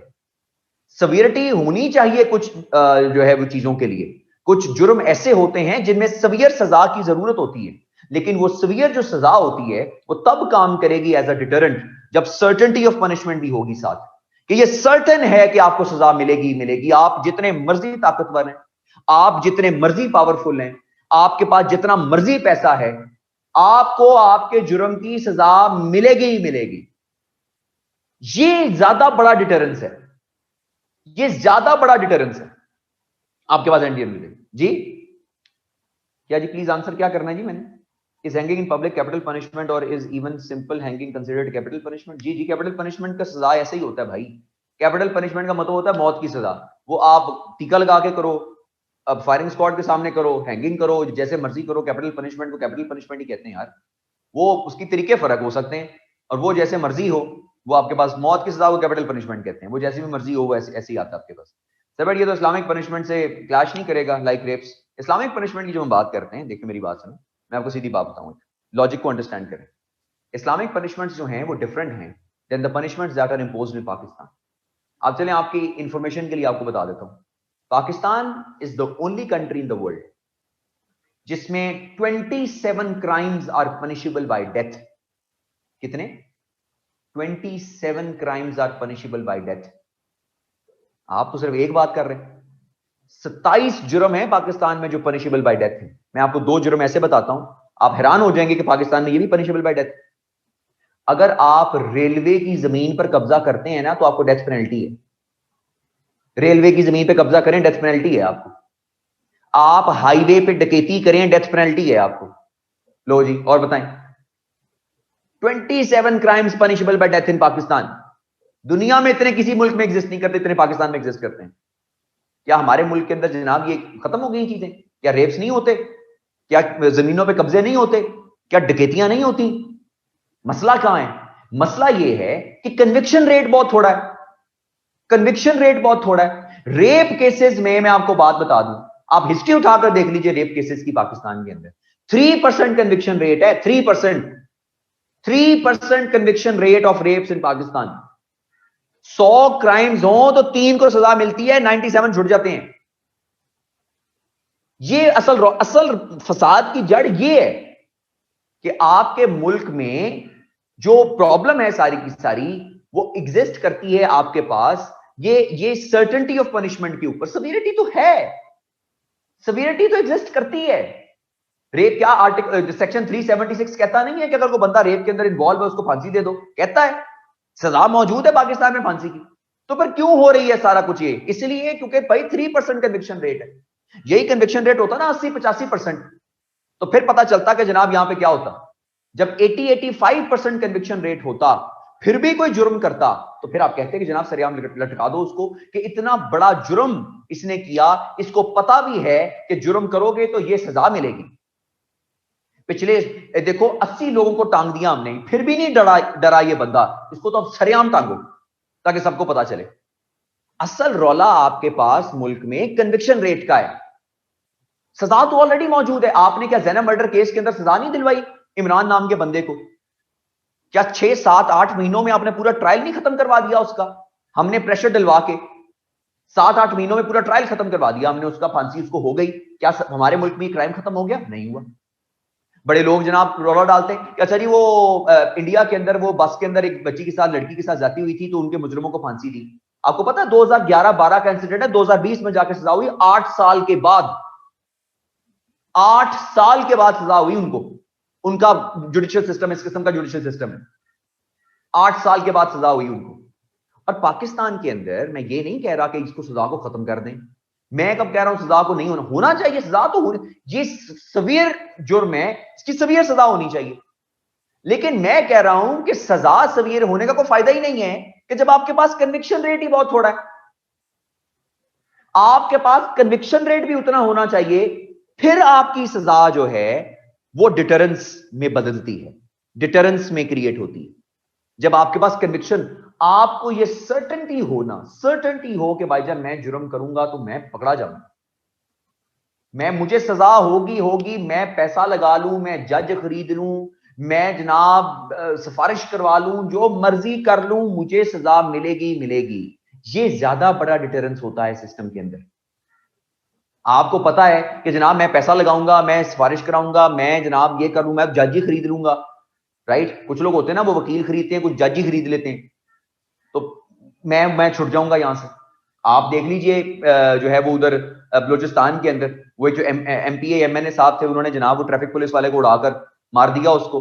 सीसीटीवी फुटेज में आ गया जनाब के उन्होंने जनाब मारा उसको, उनकी गाड़ी से हिट हुआ, वो चला गया, अदालत ने बरी कर दिया उनको। क्यों जी? Lack of evidence. लो जी, लैक ऑफ एविडेंस के ऊपर वो बरी हो गया। 94 के अंदर बाबरी मस्जिद शहीद की गई, 32 लोगों का नाम उसमें आया, 32 लोगों को नॉमिनेट किया गया। हर बंदे ने सीसीटीवी फुटेज देखी कि जब वो बाबरी मस्जिद को शहीद कर रहे हैं, वो 32 के 32 बंदे जनाब आपने इंडिया के सुप्रीम कोर्ट ने बरी कर दिए। क्यों? लैक ऑफ एविडेंस के ऊपर। असल रौला आपके सिस्टम के अंदर कन्विक्शन रेट का होता है। कन्विक्शन रेट अगर अच्छा हो तो फिर आपके पास आप एक्स्ट्रा सीवियर सजाओं की तरफ चले जाते हो कि भाईजान इतना कन्विक्शन रेट था, इसको पता भी था कि मैं पकड़ा जाऊंगा तो मुझे सजा मिलेगी। इतना सीवियर कन्विक्शन रेट चल रहा है, इसने फिर भी काम किया है, अब तो सरेआम टांगो उसको बाहर। ये चीजें इस तरह की होती हैं जिनको समझने की जरूरत है। क्लियर हो गया? तो ये हमारे पास कुछ कॉन्टेक्स्ट ऐसा है कि आपने किसी भी चीज पे बात करनी है, आपने जी वो तो सवियर उसने जुर्म किया है, उसको सवियर सजा भी मिलनी चाहिए, लेकिन वो सवियर सजा डिटरेंस तब बनेगी जब उसको ये पता होगा कि भाईजान मैं जो मर्जी कर लूं, मुझे सजा मिलेगी। तो ये सर्टेनिटी आपके पास इंपॉर्टेंट होनी चाहिए, ये आपके पास अंडरस्टैंडिंग जो एग्जिस्ट करनी चाहिए। जी why do we need to focus on India? अपने मुल्क में हो रहा है वो तो देख लें पहले। हाँ जी, नहीं बात तो सही है, वो तो हो रहा है, एग्जिस्ट कर रहा है। अच्छा, वो तो एग्जिस्ट कर रहा है हमारे पास, वो तो मैं तो कह ही नहीं रहा उसको कि वो चीज एग्जिस्ट नहीं कर रही। तो हीनियस क्राइम्स हैं, आई डोंट नो कि ये चीजें कैसे शुरू हो गई हैं, दोबारा एक पूरे का पूरा सिस्टम शुरू हो गया इस मुल्क के अंदर। लेकिन the idea is that what we need to understand is very important to understand is we need to focus more on the conviction rate. जितना ज्यादा conviction rate बढ़ेगा उतना ज्यादा deterrence create होगा। आपको अगर ये certainty हो जाए कि भाईजान मैं जो मर्जी कर लूं मुझे सजा मिलेगी, तो अल्टीमेटली ये ज्यादा बड़ा deterrence create हो जाएगा। It's a very simple formula. हमारे मुल्क में 3% कन्विक्शन रेट है, हमें इसको बढ़ाने की जरूरत है। जितना ज्यादा कन्विक्शन रेट बढ़ेगा उतना ज्यादा डिटरेंस क्रिएट होगा। This is as simple as that. क्योंकि आपके मुल्क के अंदर ऑलरेडी कैपिटल पनिशमेंट एग्जिस्ट कर रही है। इसके ऊपर जब कैपिटल पनिशमेंट ऑलरेडी एग्जिस्ट कर रही है, इससे ज्यादा और क्या चाहिए? अगर आप कहेंगे जी कैपिटल पनिशमेंट एग्जिस्ट नहीं कर रही हो, तो फिर तो हाँ मैं आपके साथ खड़ा हूं कि हाँ चलें जी, हाँ इस पे कैपिटल पनिशमेंट लगवाते हैं। कैपिटल पनिशमेंट होनी चाहिए इन सारी की सारी चीजों के ऊपर, लेकिन इसके साथ साथ कन्विक्शन रेट का होना बहुत जरूरी है। सर्टेनिटी ऑफ पनिशमेंट का बहुत होना जरूरी है। मसला कहां पर आता है? कभी इन्वेस्टिगेशन में कोई रौला डाल देते हैं पुलिस वाले पैसे शैसे लेके, राइट। कभी प्रोसिक्यूशन वाले कोई ना कोई रौला डाल देते हैं, कभी जो वकील होता है वो साबित नहीं कर पा रहा होता अदालत में खड़ा होकर ये मसला, और कभी कभार जो खातून होती है जो बेचारी खुद एक ट्रॉमा से गुजर रही होती है। हमारा सिस्टम इस किस्म का है, लीगल सिस्टम, कि वो भरी अदालत में खड़े होकर जब उसको सारी चीजें बयान करनी पड़ती है, वो कहती है भाईजान मेरी जान छोड़ो, मेरी पहली जिंदगी खराब है, ठीक है जी, तो ये सारा मुझे सब कुछ दोबारा, वो फिर नहीं होता। तो there are many reasons why the conviction rate is not taking place. लेकिन कुछ अर्सा पहले से अब हालात थोड़े से बेहतर हुए पाकिस्तान की अदालती सिस्टम के अंदर। अब हालात इस तरह के हैं कि अगर खुदा ना खास्ता इस तरह का जुर्म होता है तो उसके अंदर लड़की के पास ये पावर होती है कि वो अपने वकील के साथ जो है वो जज के चेंबर में जाके बयान दे दे अलहदगी में। ये नहीं कि सबके सामने उसको बयान देने की जरूरत नहीं पड़ती। तो ये अब सिस्टम आ गया है कि मतलब उसके अंदर वो जो डर होता है उसका, या जो भी वो बेचारी जिस ट्रॉमा से गुजर रही होती है वो बेचारी एक्सप्रेस नहीं कर पा रही होती, तो वो उस सारे सिनेरियो को कम करने के लिए अब सिचुएशन ये आ गई है कि आप जब जा सकते हैं अपने वकील के साथ जज के चेंबर में, और जनाब वहां पे आप अपना बयान रिकॉर्ड करवा देंगे, ये सारा कुछ बयान है और ये सारी चीजें। अब ये सिस्टम आ गया है, पहले ऐसा नहीं एग्जिस्ट करता था, जो कि बहुत ट्रॉमाटाइजिंग सिस्टम था। लेकिन अब शुक्र है कि कुछ अकल आई है लोगों को कि नहीं भाईजान सिस्टम थोड़ा बेहतर करना है हमने eight the end of the day. खैर ये हमारे पास आर्टिकल 14 जो है वो आ गया है इसके अंदर सारा कुछ, ठीक है जी। देन ये पॉलिटिकल हिंड्रेंस भी हुई, पॉलिटिकल हिंड्रेंस भी है, बड़ी चीजें हैं। अब पॉलिटिकल हिंड्रेंस से ज्यादा मैं आपको बताऊं जो सबसे बड़ा मसला पाकिस्तान में है वो पॉलिटिकल विल का है। पॉलिटिकल हिंड्रेंस तो है, पॉलिटिकल विल भी नहीं है हमारे पास। हम करना भी कुछ नहीं चाहते ना, हम वैसे ही निकम्मे हैं, एज अ कम्युनिटी निकम्मे हैं, हम एज अ नेशन ही निकम्मे हैं। हमारे पास पॉलिटिकल विल ही कोई नहीं चीजों को ठीक करने की। आ जाएंगे आगे, नेक्स्ट पॉइंट पे आ जाते हैं जी। आर्टिकल 14 आ गया, आर्टिकल 15 पे आ जाए। आर्टिकल 15, 16 और 17 ये इकट्ठे हैं, ये डील करते हैं freedom of movement, assembly, association, trade, business और profession and speech. Article 15, 16, 17 freedom of movement, assembly, association, trade, business और profession and speech. Every individual in Pakistan has the right freedom of movement की, right freely move कर सकता है with in Pakistan. उन जगहों पर जो है वो प्रोहिबिटेड है, जो इलाके ऑलरेडी प्रोहिबिटेड हैं वहां पर जो है वो as a individual of Pakistan ये हमारी खुद रिस्पॉन्सिबिलिटी भी है कि हम लॉ को फॉलो करें। लेकिन हम कहें नहीं जी प्रोहिबिटेड है तो क्या हुआ जी, हमारी तो फ्रीडम ऑफ मूवमेंट है। नहीं भाईजान, स्टेट सिक्योरिटी की जब बात आती है ना तो स्टेट सिक्योरिटी के लिए सारी चीजें इंपॉर्टेंट होती हैं। स्टेट सिक्योरिटी के लिए आपके इंडिविजुअल राइट्स भी अगर वो रोक लेना कुछ हद तक तो कोई बात नहीं, स्टेट सिक्योरिटी इंपॉर्टेंट होती है। इसमें आपको मैंने बताया था नेशनल सिक्योरिटी के लिए आपको बगैर वारंट के भी वो अंदर कर सकते हैं, नेशनल सिक्योरिटी की जब मैटर हो आपके पास, ठीक है। तो ये आपके पास आप कहें कि नहीं जी नहीं ये प्रोहिबिटेड एरिया तो क्या हुआ जनाब, मेरे पास तुम हमें तो सर ने बताया था क्लास में फ्रीडम ऑफ मूवमेंट है, हमारे पास आर्टिकल 15 के अंदर जनाब हमने तो नहीं जाना, तो मरी जाना ही जाना है। आपका नहीं जी मरी के अंदर जनाब वहां पे वो गिरा हुआ है सारे के सारे वो जनाब नाका, नहीं नहीं हमने तो मरी जाना ही जाना है, हम तो आए जनाब पिंड से मरी जाने के लिए। तो वो आपके पास सारी की सारी चीजें जो हैं वो एग्जिस्ट करती हैं कि वो आपने पास रुक जाना थोड़ी देर के लिए जहां पे आपके पास चीजें आती। खैर असेंबली, एसोसिएशन, ट्रेड, बिजनेस और profession and speech, freedom of speech. अब अगर कोई शख्स, अब अंडरस्टैंड कीजिए इस चीज को, हमारे मुल्क में आपको पता है कि कुछ लोगों को वैसे ही कुछ लोग उठा कर ले जाते हैं, कुछ लोगों को बगैर किसी वजह के कुछ बताए बगैर कुछ दिनों के लिए कुछ ऐसी जगह पर शिफ्ट कर देते हैं जहां पर कुछ को कुछ नहीं पता होता कि क्या होगा। तो उस सूरत हाल के अंदर आपके पास जो बेसिकली जो राइट आपका वायलेट होता है वो आपके पास फ्रीडम ऑफ स्पीच का आर्टिकल 17 जो है वो एग्जिस्ट कर रहा होता है। तो फ्रीडम ऑफ स्पीच का जो आर्टिकल है वो वायलेट होता है आर्टिकल 17 ऑफ द जो है वो पाकिस्तान कॉन्स्टिट्यूशन। तो everyone has a right to speak, आप बोल सकते हैं, लेकिन मसला ये है कि हम कभी कभार ना इस राइट को बहुत ज्यादा गलत भी इस्तेमाल करते हैं, क्योंकि हमें लगता है कि हमारा फ्रीडम ऑफ स्पीच है और फ्रीडम ऑफ स्पीच में हम जो मर्जी बोलते रहें, वो हम फ्रीडम ऑफ स्पीच के अंदर जो है वो जनाब हमारी आजादी, हम जो मर्जी बोले। इंपॉर्टेंट बात बड़ी समझ लीजिए कि आपकी मैं सादी जुबान में समझा देता हूं सबको ताकि सबको समझ आ जाए। आपका फ्रीडम ऑफ स्पीच वहां पर खत्म हो जाता है जहां पर किसी दूसरे का गिरेबान शुरू होता है। हमारे फ्रीडम ऑफ स्पीच का जो हमारे पास जगह है वो तब तक है कि जब हम दूसरे के गिरेबान तक हाथ ना लेकर जाएं, बस।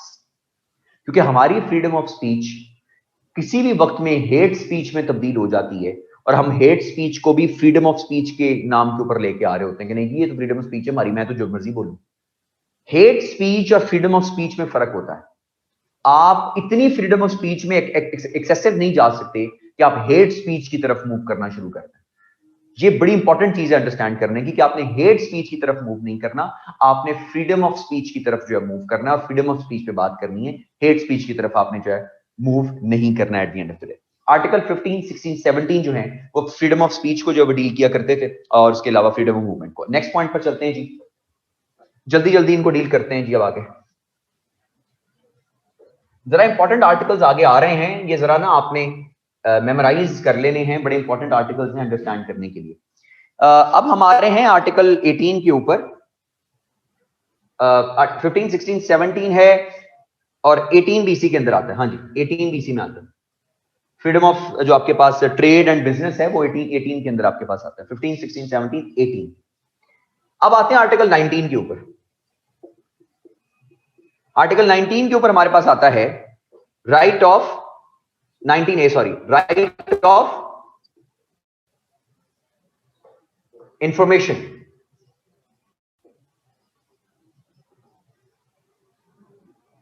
राइट ऑफ इंफॉर्मेशन हमारा राइट ऑफ इंफॉर्मेशन है। अंडरस्टैंड करेंगे। Your personal liberty to move your arm ends where your nose my nose begins. वाह वाह वाह मुस्तफा साहब, क्या बात है। ओह, कमाल कर दिया आपने। इतनी देर से तू सोच रहा था ना इस बात को लिखने के लिए, कितनी देर से तूने लिखी हुई थी, कॉपी पेस्ट करके तूने रखी हुई थी कि सर जैसे ही ये मामला है मैंने ऐसे करके टिक करना है और ये एंटर हो जाना। ये मतलब क्या होता है ना, इंसान वेट कर रहा होता है कि यार बस कुछ चीजें मेरे पास मौका आए और मैं ऐसे करके जनाब कमाल कर लूं।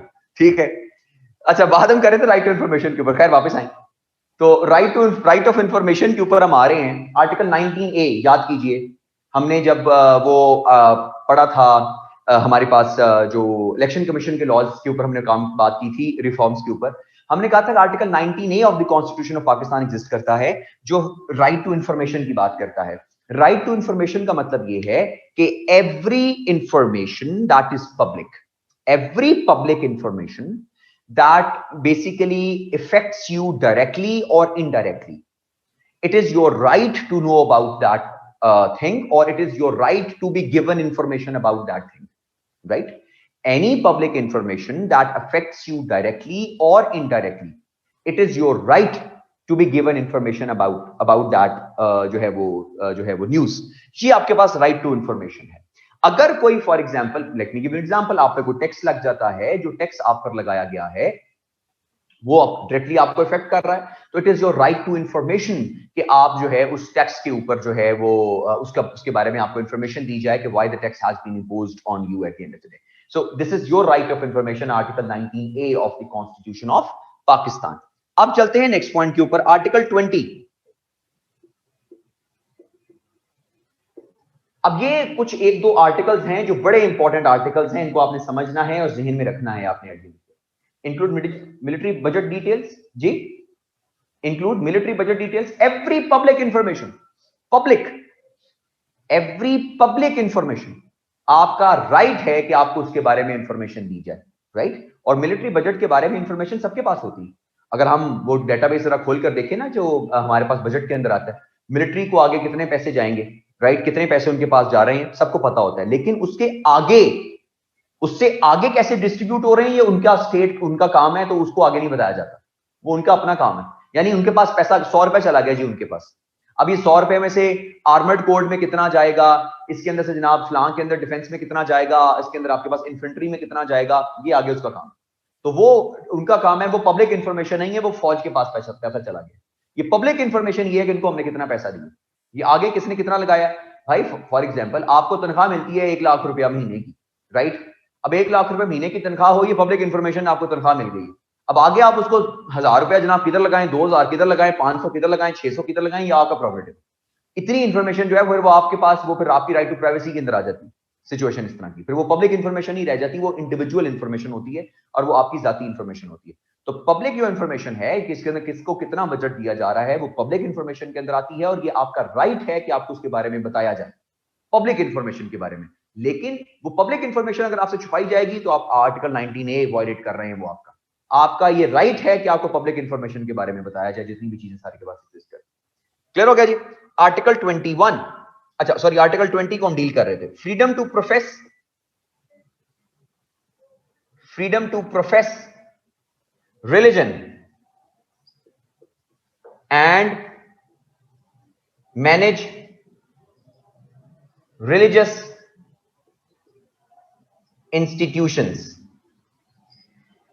ये बड़ा इंपॉर्टेंट आर्टिकल है, इसको ज़हन में रखना है आपने, क्योंकि ये आर्टिकल्स जो हैं, ये कुछ ऐसे आर्टिकल्स हैं जो कि आपको ज़हन में रखने पड़ेंगे जब हम बात कर रहे होंगे बेसिकली टेंपल वाले इशू के ऊपर और बाकी इश्यूज के ऊपर बात करेंगे।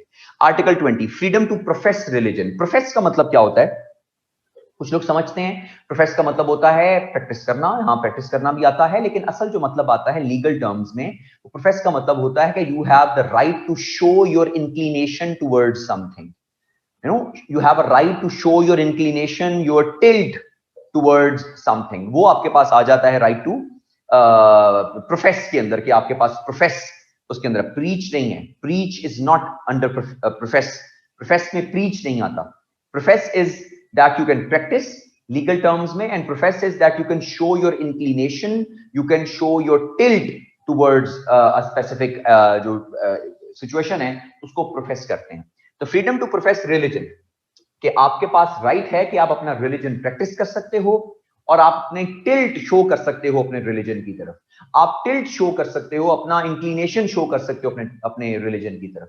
फॉर एग्जांपल कि अगर कोई बंदा बहुत ज्यादा रिलीजियस है और वो ओपनली अपने रिलीजन को फॉलो कर रहा है, ये उसका राइट है, ये राइट टू प्रोफेस रिलीजन, कि वो जितना मर्जी इसको रिलीजन को फॉलो करे, उसकी अपनी इंक्लिनेशन शो करे, ये राइट टू इंफॉर्मेशन के अंदर, राइट टू प्रोफेस रिलीजन में आता है। आर्टिकल 20, ये याद रखिएगा जब हम प्रॉब्लम्स को डिस्कस करेंगे।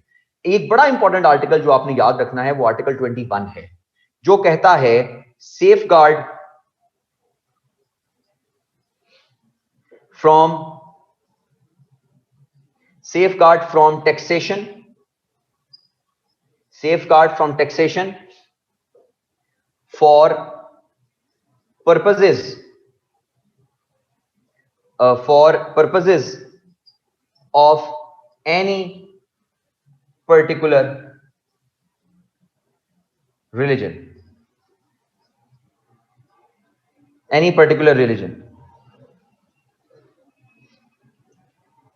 आर्टिकल 21 ऑफ द कॉन्स्टिट्यूशन, ये बड़ा इंपॉर्टेंट आर्टिकल है, इसको याद रखना है आपको।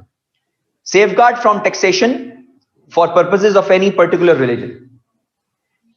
नो वन, गौर से सुनिएगा, no one can be compelled to pay a certain tax, the proceeds of which can be used to propagate any other religion. फिर पढ़िए, no one can be compelled to pay a certain tax, the proceeds of which can be used to propagate another religion। आप किसी ऐसे शख्स पर कोई भी ऐसा स्पेशल टैक्स नहीं लगा सकते जिससे हासिल किया गया पैसा किसी और रिलीजन को प्रोपोगेट करने में इस्तेमाल हो। फिर सुनिए, आप किसी भी शख्स पर कोई ऐसा स्पेशल टैक्स नहीं लगा सकते जिससे हासिल किया गया पैसा किसी और रिलीजन को प्रोपोगेट करने में इस्तेमाल हो। इस कॉन्टेक्स्ट में है article 21 of the constitution of Pakistan. ये भी याद रखना है जब हमने वो मसले डिस्कस करने, इसको जेहन में रखिएगा, ये हमारे पास अल्टीमेटली पॉइंट जो एग्जिस्ट करता है। ठीक है जी, आर्टिकल 21 हमारे पास एग्जिस्ट करता है। अब चलते हैं जी आगे आर्टिकल 22 पे। Article 22 of the constitution, safeguard as to educational institutions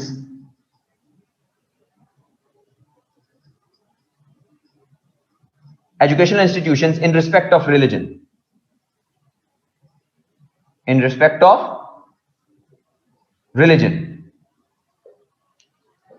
everyone has the right कि वो religious education ले। everyone has the right to be given जो है वो religious education, and number 2 everyone has a right कि जो उसके religious education, जो उसका religious institutions हैं, right, उनको खराब ना किया जाए, उनके religious institutes को जो है वो नुकसान ना पहुंचाया जाए।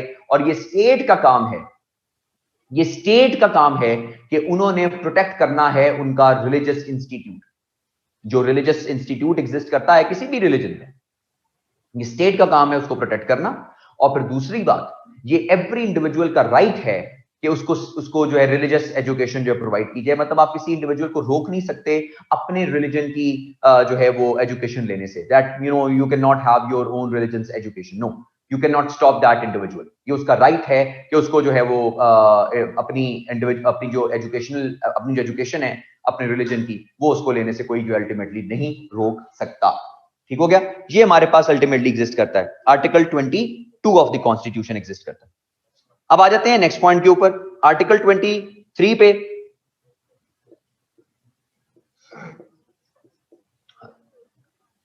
Right to property.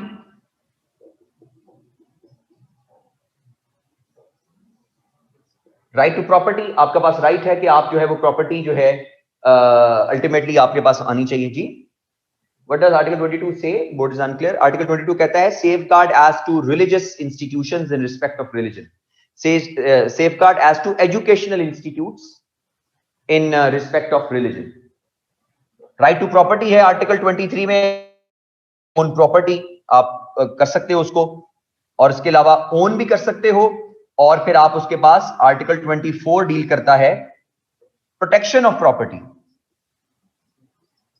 कि आपकी प्रॉपर्टी की प्रोटेक्शन भी जो है वो भी की जाएगी। प्रोटेक्शन ऑफ प्रॉपर्टी, ये जो कब्जा माफिया है, जो इलीगल कब्जा कर लेते हैं आपकी प्रॉपर्टी के ऊपर, वो वायलेट करते हैं आर्टिकल 24 को, और फिर ये स्टेट की जिम्मेदारी है कि उन्होंने प्रोटेक्ट करना होता है प्रॉपर्टी ऑफ द इंडिविजुअल को। ठीक हो गया जी? आर्टिकल 25,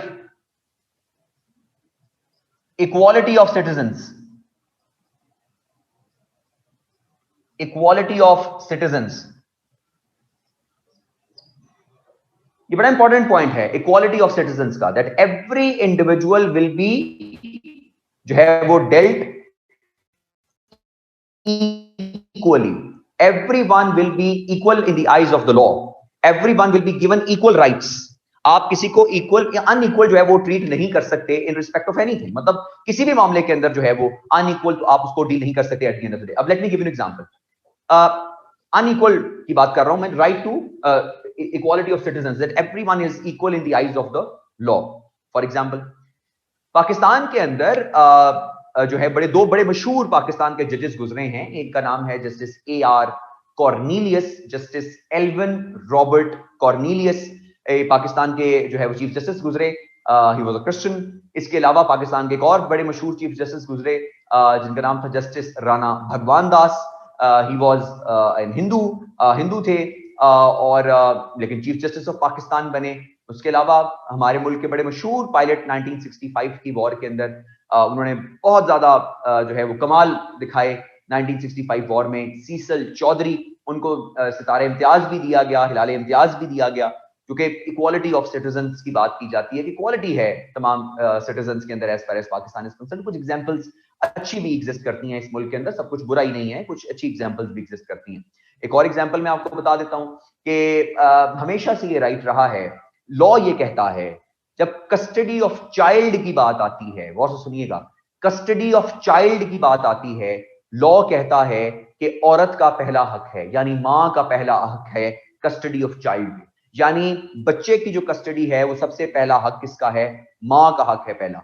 और बाप का हक तब होगा जब मां उसको बच्चे को लेने से इनकार कर दे कस्टडी में, या फिर फॉर एग्जांपल जो है बच्चा जो है इस चीज के बारे में आर्ग्यू करे कि नहीं जी मैंने उनके साथ जाना है, वालिद साहब के साथ, या इस तरह की कोई बात है। लेकिन खैर पहला हक जो है वो मां का इस बारे में एग्जिस्ट करता है कि मां की जो राइट है उसको नहीं जो है बेसिकली छड़ा जा सकता। तो उसके अंदर भी आपके पास नॉन मुस्लिम्स के अंदर भी ऐसा ही है कि अगर नॉन मुस्लिम कोई वालदा हैं तो उनका भी पहला राइट है कि उनको जो है वो बच्चे की जो है परवरिश उनको दी जाए। एक बड़ा मशहूर वाकया हुआ था एक दफा यहाँ पर कि एक फ्रांसीसी खातून थी, उसकी शादी हुई थी कुछ एक पाकिस्तानी जो है वो नौजवान के साथ, तो उनकी बेटी की कस्टडी के ऊपर कोई उनका झगड़ा हो गया, तो जिसकी वजह से वो जो है वो बेटी जो है वो आ गई इधर पाकिस्तान अपने वालिद साहब के साथ। उसकी वालदा जो है वो फ्रांस से आई यहाँ पर, और यहाँ पे आकर उन्होंने केस किया, और अदालत ने जो है बाकायदा तौर पे, क्योंकि लॉ मौजूद था, अदालत ने बच्ची जो है वालदा के वाले की वालदा उसको लेकर चली गई, क्योंकि ये हमारे पास जो है एक इक्वालिटी ऑफ सिटीजन्स की बात है, equality as far as law is concerned, equality हर चीज के बारे में, यानी every individual in Pakistan is equal in the eyes of law. ये हिसाब है। इसके अंदर अभी 2-3 एग्जांपल्स अगर आपने लिखना चाहते हैं तो अभी 2-3 एग्जांपल्स भी लिख सकते हैं। इसके अंदर मैंने जस्टिस ए.आर. कॉर्नेलियस की एग्जांपल दी, जस्टिस राणा भगवान दास की एग्जांपल दी, जिसमें जस्टिस सीसल चौधरी उसमें जो है स्क्वाड्रन लीडर सीसल चौधरी की एग्जांपल दी आपको मैंने। तो ये कुछ एग्जांपल्स हैं जिसके अंदर आप लिख सकते हैं क्वालिटी ऑफ सिटीजंस की, आप इसके ऊपर बात कर सकते हैं। जो जस्टिस राणा भगवान दास हैं वो एफपीएससी के चेयरमैन भी रहे हैं। आपके एफपीएससी के सीएसएस के इंटरव्यूज भी जो है वो एज अ चेयरमैन उन्होंने लिए हैं 2010-11 में या 10-11 करके इस साल, इन सालों के अंदर justice Rana Bhagwan Das was the chairman of FPSC. उनके वो चेयरमैन हुआ करते थे और बड़ा डटे किस्म के जो है वो इंटरव्यूज लिए थे उन्होंने। और मुझे आज तक याद है कि हमारे एक सीनियर थे, उन्होंने हमें एक सवाल बताया था कि जो है जस्टिस राणा भगवान दास ने सवाल पूछा था उनसे ड्यूरिंग द इंटरव्यू कि gentleman tell me about the articles of the constitution of Islamic republic of Pakistan which are unislamic. ये इंटरव्यू में पूछा था उन्होंने सवाल कि tell me about the articles of the constitution of Islamic republic of Pakistan which are unislamic. और क्यों ये सवाल पूछा था, इसकी रीजन मैं आपको बड़ी इंपॉर्टेंट बता देता हूं। Justice Rana Bhagwan Das was masters in Islamiyat, he was a Hindu, he was masters in Islamiyat and he was an authority on Islamic Sharia law. He was an authority on Islamic Sharia law. इतना बड़ा नाम है वो पाकिस्तान की judicial history का कि आपके मुस्लिम जजेस भी जो हुआ करते थे वो जस्टिस राणा भगवान दास से शरिया लॉ के ऊपर जो है वो पूछा करते थे कि सर ये शरिया लॉ के बारे में आप बता दीजिए हमें। He was an authority on sharia law. और जब वो सवाल पूछ रहे हैं आपसे कि tell me about the articles of the constitution of Islamic republic of Pakistan which are unislamic, इसका मतलब है कि उनको पता है कि इस्लामिक लॉज कौन कौन से हैं और कौन से अन इस्लामिक लॉज जो हैं वो पाकिस्तान में एग्जिस्ट करते हैं। इसका जवाब भी फिर मैं आपको एंड पे दूंगा कि ये 2 लॉज हैं पाकिस्तान के, 2 आर्टिकल्स हैं कॉन्स्टिट्यूशन ऑफ पाकिस्तान में जो अन इस्लामिक हैं पाकिस्तान के अंदर। खैर वो बाद में बताएंगे, ये इसको जरा अभी मामले को इधर ही रोक दें। कुछ सस्पेंस भी होना चाहिए ना, ताकि सारी चीजें इकट्ठी तो नहीं ना बता देते। ये भी तो तरीकाकार होता है ना कि सारी चीजें इकट्ठी नहीं बतानी होती, कुछ चीजें जरा तसल्ली से, ताकि जो है ना वो सस्पेंस भी रहे ना। ये ना हो कि वो स्टूडेंट्स होते हैं सारी इंफॉर्मेशन लेके निकल जाते हैं कि चलो भाईजान इंफॉर्मेशन मिली अब निकलो, ठीक है। तो ये सारी की सारी चीजें करती है। अब खैर अगले पॉइंट्स के ऊपर चलते हैं। हमारे पास अगले पॉइंट्स कौन कौन से हैं? आर्टिकल 25 के बाद हमारे पास अगला पॉइंट, यार ये आप तस्वीर खींच लें, उनको मेरे ख्याल में सेंड कर दें, वो कह रहे हैं कि जल्दी जल्दी कर लें। बस आ रही है जी तस्वीर आपको?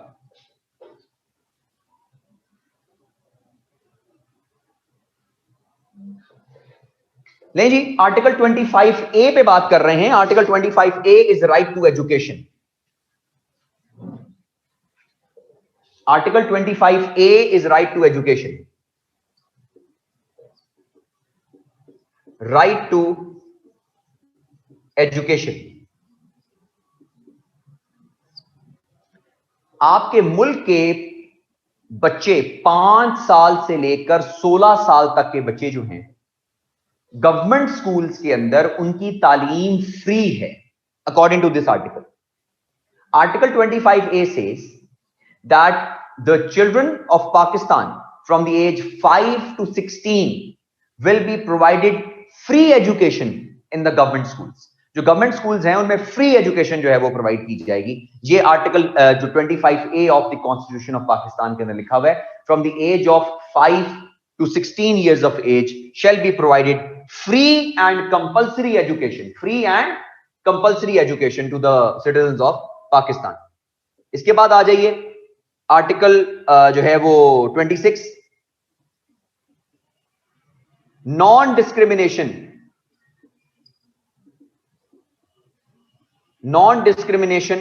in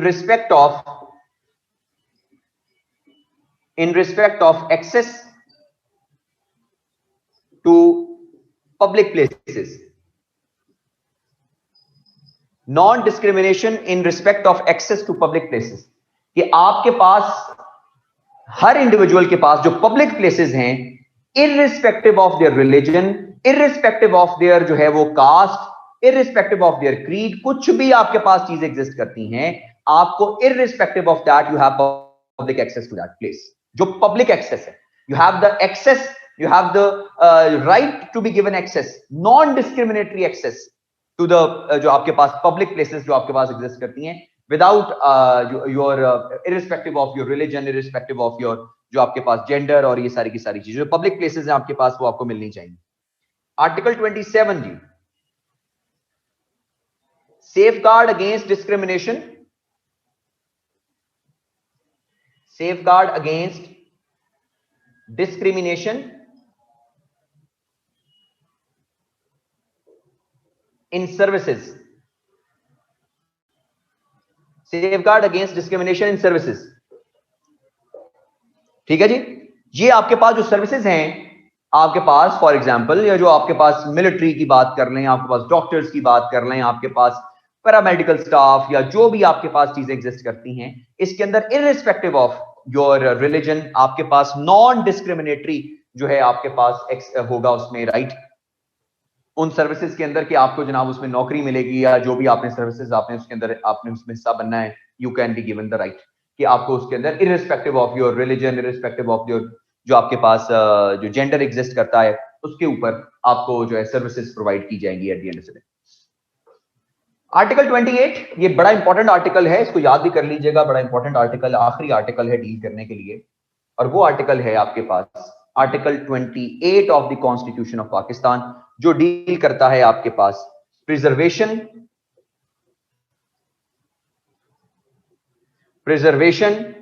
of language, script and culture, preservation of language, script and culture.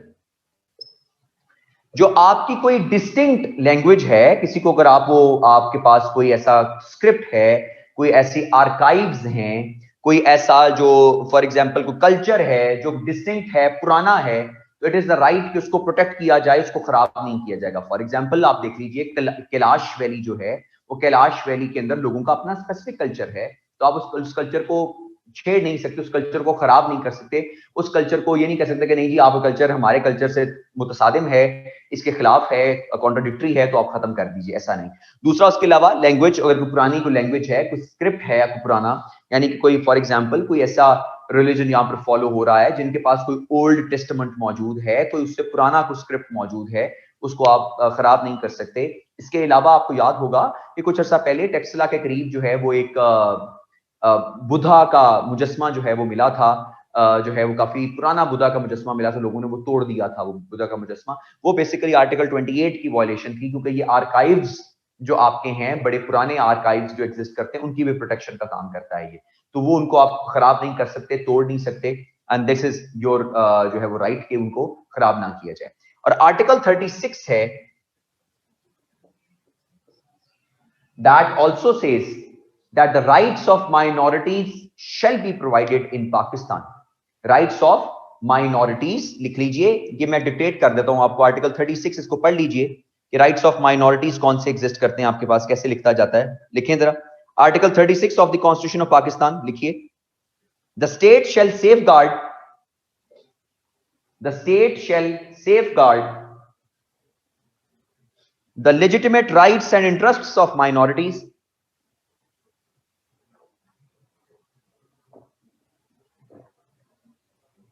the legitimate rights and interests of minorities, including their due representation in the federal and public provincial services, including their due representation in the federal and provincial services,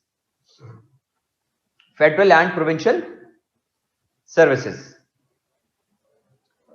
ठीक है जी, ये तो हमारे पास constitutional rights आ गए। इसके अलावा rights और भी एग्जिस्ट करते हैं, फॉर एग्जांपल कौन कौन से, आ जाइए लिखें।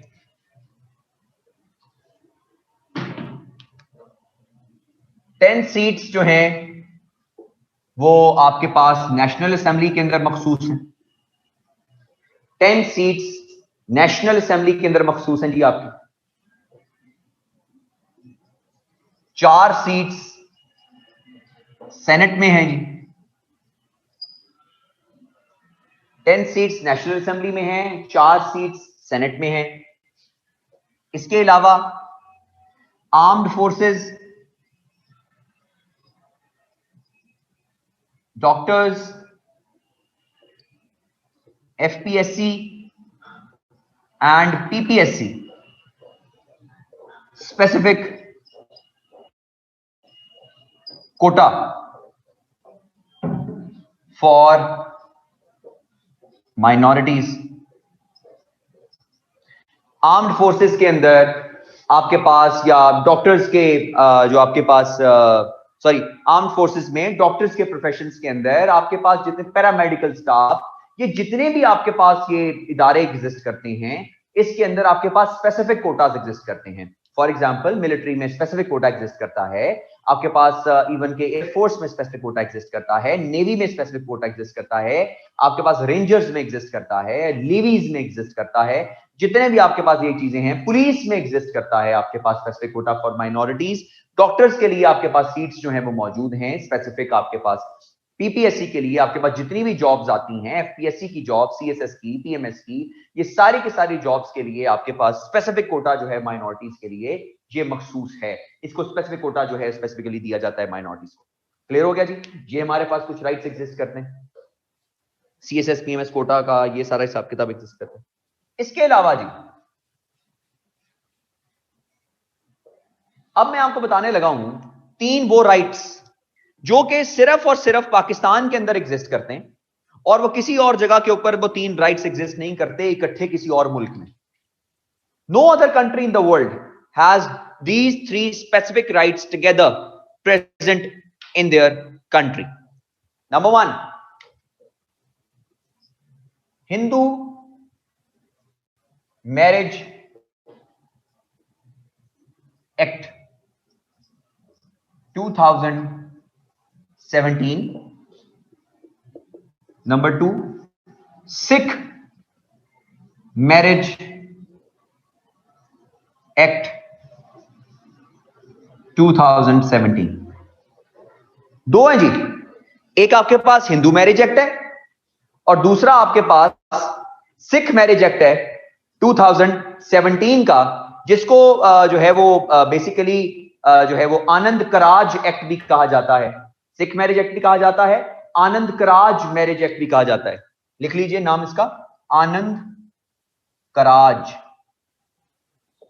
Act, Sikh marriage act and Anand Karaj marriage act. ये एक ही आपके पास नाम है, सिख मैरिज एक्ट कह लीजिए या आनंद कराज एक्ट जो कह लीजिए, और हिंदू मैरिज एक्ट आपके पास एग्जिस्ट करता है। पाकिस्तान दुनिया का वाहिद मुल्क है जिसके अंदर separate Hindu marriage act exist करता है और सेपरेट जो आपके पास सिख मैरिज एक्ट एग्जिस्ट करता है। यानी कि जो हिंदू हैं वो अपनी जो शादियां हैं उसकी जो रजिस्ट्रेशन है वो अपने स्पेसिफिक लॉ के मुताबिक करवा सकते हैं, और सिख आपके मुल्क में स्पेसिफिक लॉ के मुताबिक करवा सकते हैं। क्रिश्चियंस के लिए, बाकियों के लिए अलग मौजूद है, ऑलरेडी एग्जिस्ट करते। लेकिन पहले पाकिस्तान के अंदर ऐसा एग्जिस्ट नहीं करता था कि हिंदू मैरिज एक्ट और सिख मैरिज एक्ट सेपरेट नहीं था। कैसा होता था, for example let me give an example, कि इन्होंने अपनी शादियां रजिस्टर करवानी होती थी तो वो मुस्लिम मैरिज एक्ट के जरिए या किसी और मैरिज एक्ट के जरिए रजिस्टर होती थी। ये शादी का लफ्ज इस्तेमाल करते हैं हिंदू, मुसलमान जो है निकाह का वर्ड इस्तेमाल करते हैं, इसलिए वहां पर कभी कभार निकाह लिख दिया जाता था, वो निकाह का वर्ड इस्तेमाल नहीं करते।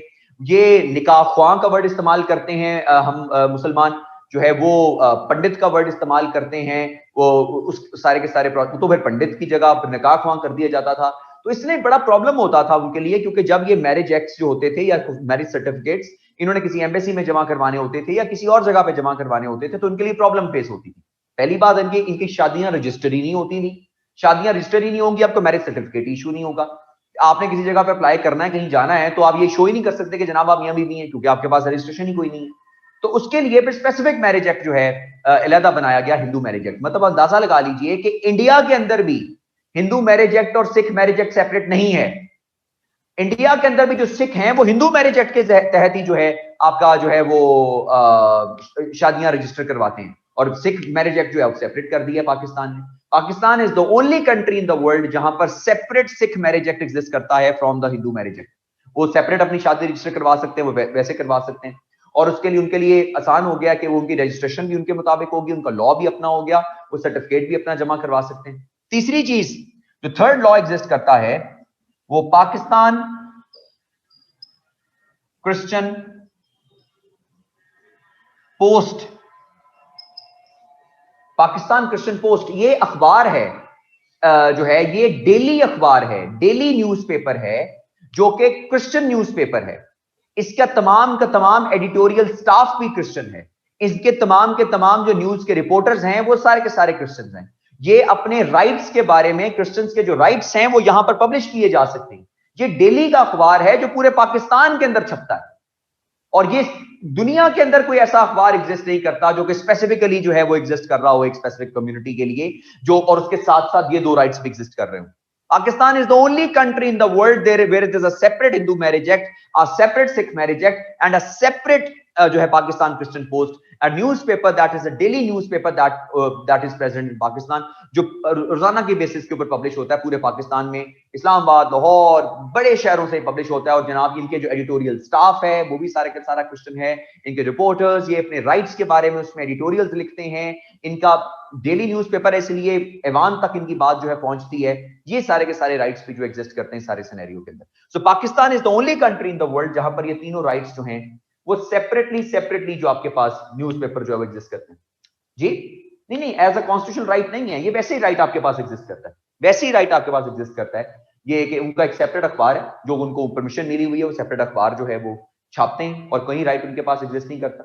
राइट नहीं, वो एक्ट के तौर पे नहीं एग्जिस्ट किया, मतलब उनके पास राइट है, वो कर सकते हैं। मतलब ऐसा नहीं है कुछ स्पेसिफिक अखबार की जनाब उसके अंदर ये राइट उनको प्रोवाइड किया गया है। They have not been stopped from having their own newspaper, कि वो कहते थे जनाब हमारा न्यूज़पेपर है, हमें अपने राइट्स के बारे में बात करनी है, ये हमारे राइट्स के बारे में बात नहीं की जाती दूसरे अखबारों के अंदर। उन्होंने कहा अपना अखबार उनका है, वो डेली न्यूज़पेपर जो है वो एग्जिस्ट करता है, जो इवन के मतलब इस्लामाबाद तक पब्लिश होता है, लाहौर में, इधर सब जगहों के ऊपर वो उसको जो है वो उसमें एडिटोरियल्स भी लिखते हैं, प्रॉपर अखबार है और जो कि छपता है, और इसके अंदर उनके अपने एडिटोरियल्स, उनके प्रॉब्लम्स को हाईलाइट जो है वो किया जाता है। अखबार का नाम क्या है? क्या लिखा है भाई मैंने? अखबार का नाम ही तो लिखा पाकिस्तान क्रिश्चियन पोस्ट। अखबार के तो नाम लिखा है मैंने, और इसमें क्या लिखा है यार? पाकिस्तान क्रिश्चियन पोस्ट अखबार का नाम है, तो वो उसका नाम एग्जिस्ट करता है पाकिस्तान क्रिश्चियन पोस्ट जो है ये। This is a newspaper that exist as far as a daily newspaper specifically related to the Christian community at the end of the day. Clear हो गया जी? State should safeguard the legitimate वाला point repeat करना। क्या जी? कौन सा जी? State should safeguard the legitimate, वो आर्टिकल 36 है, लिखें state should safeguard the legitimate rights and interests of minorities, rights and interests of minorities including there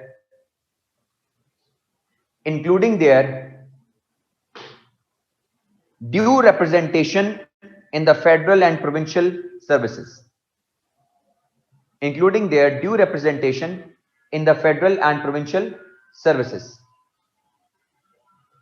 ठीक है जी? ये हमारे पास कुछ चीजें एग्जिस्ट करती हैं सारी की सारी as far as the rights of minorities are concern. ये कुछ राइट्स एग्जिस्ट करते हैं माइनॉरिटीज के।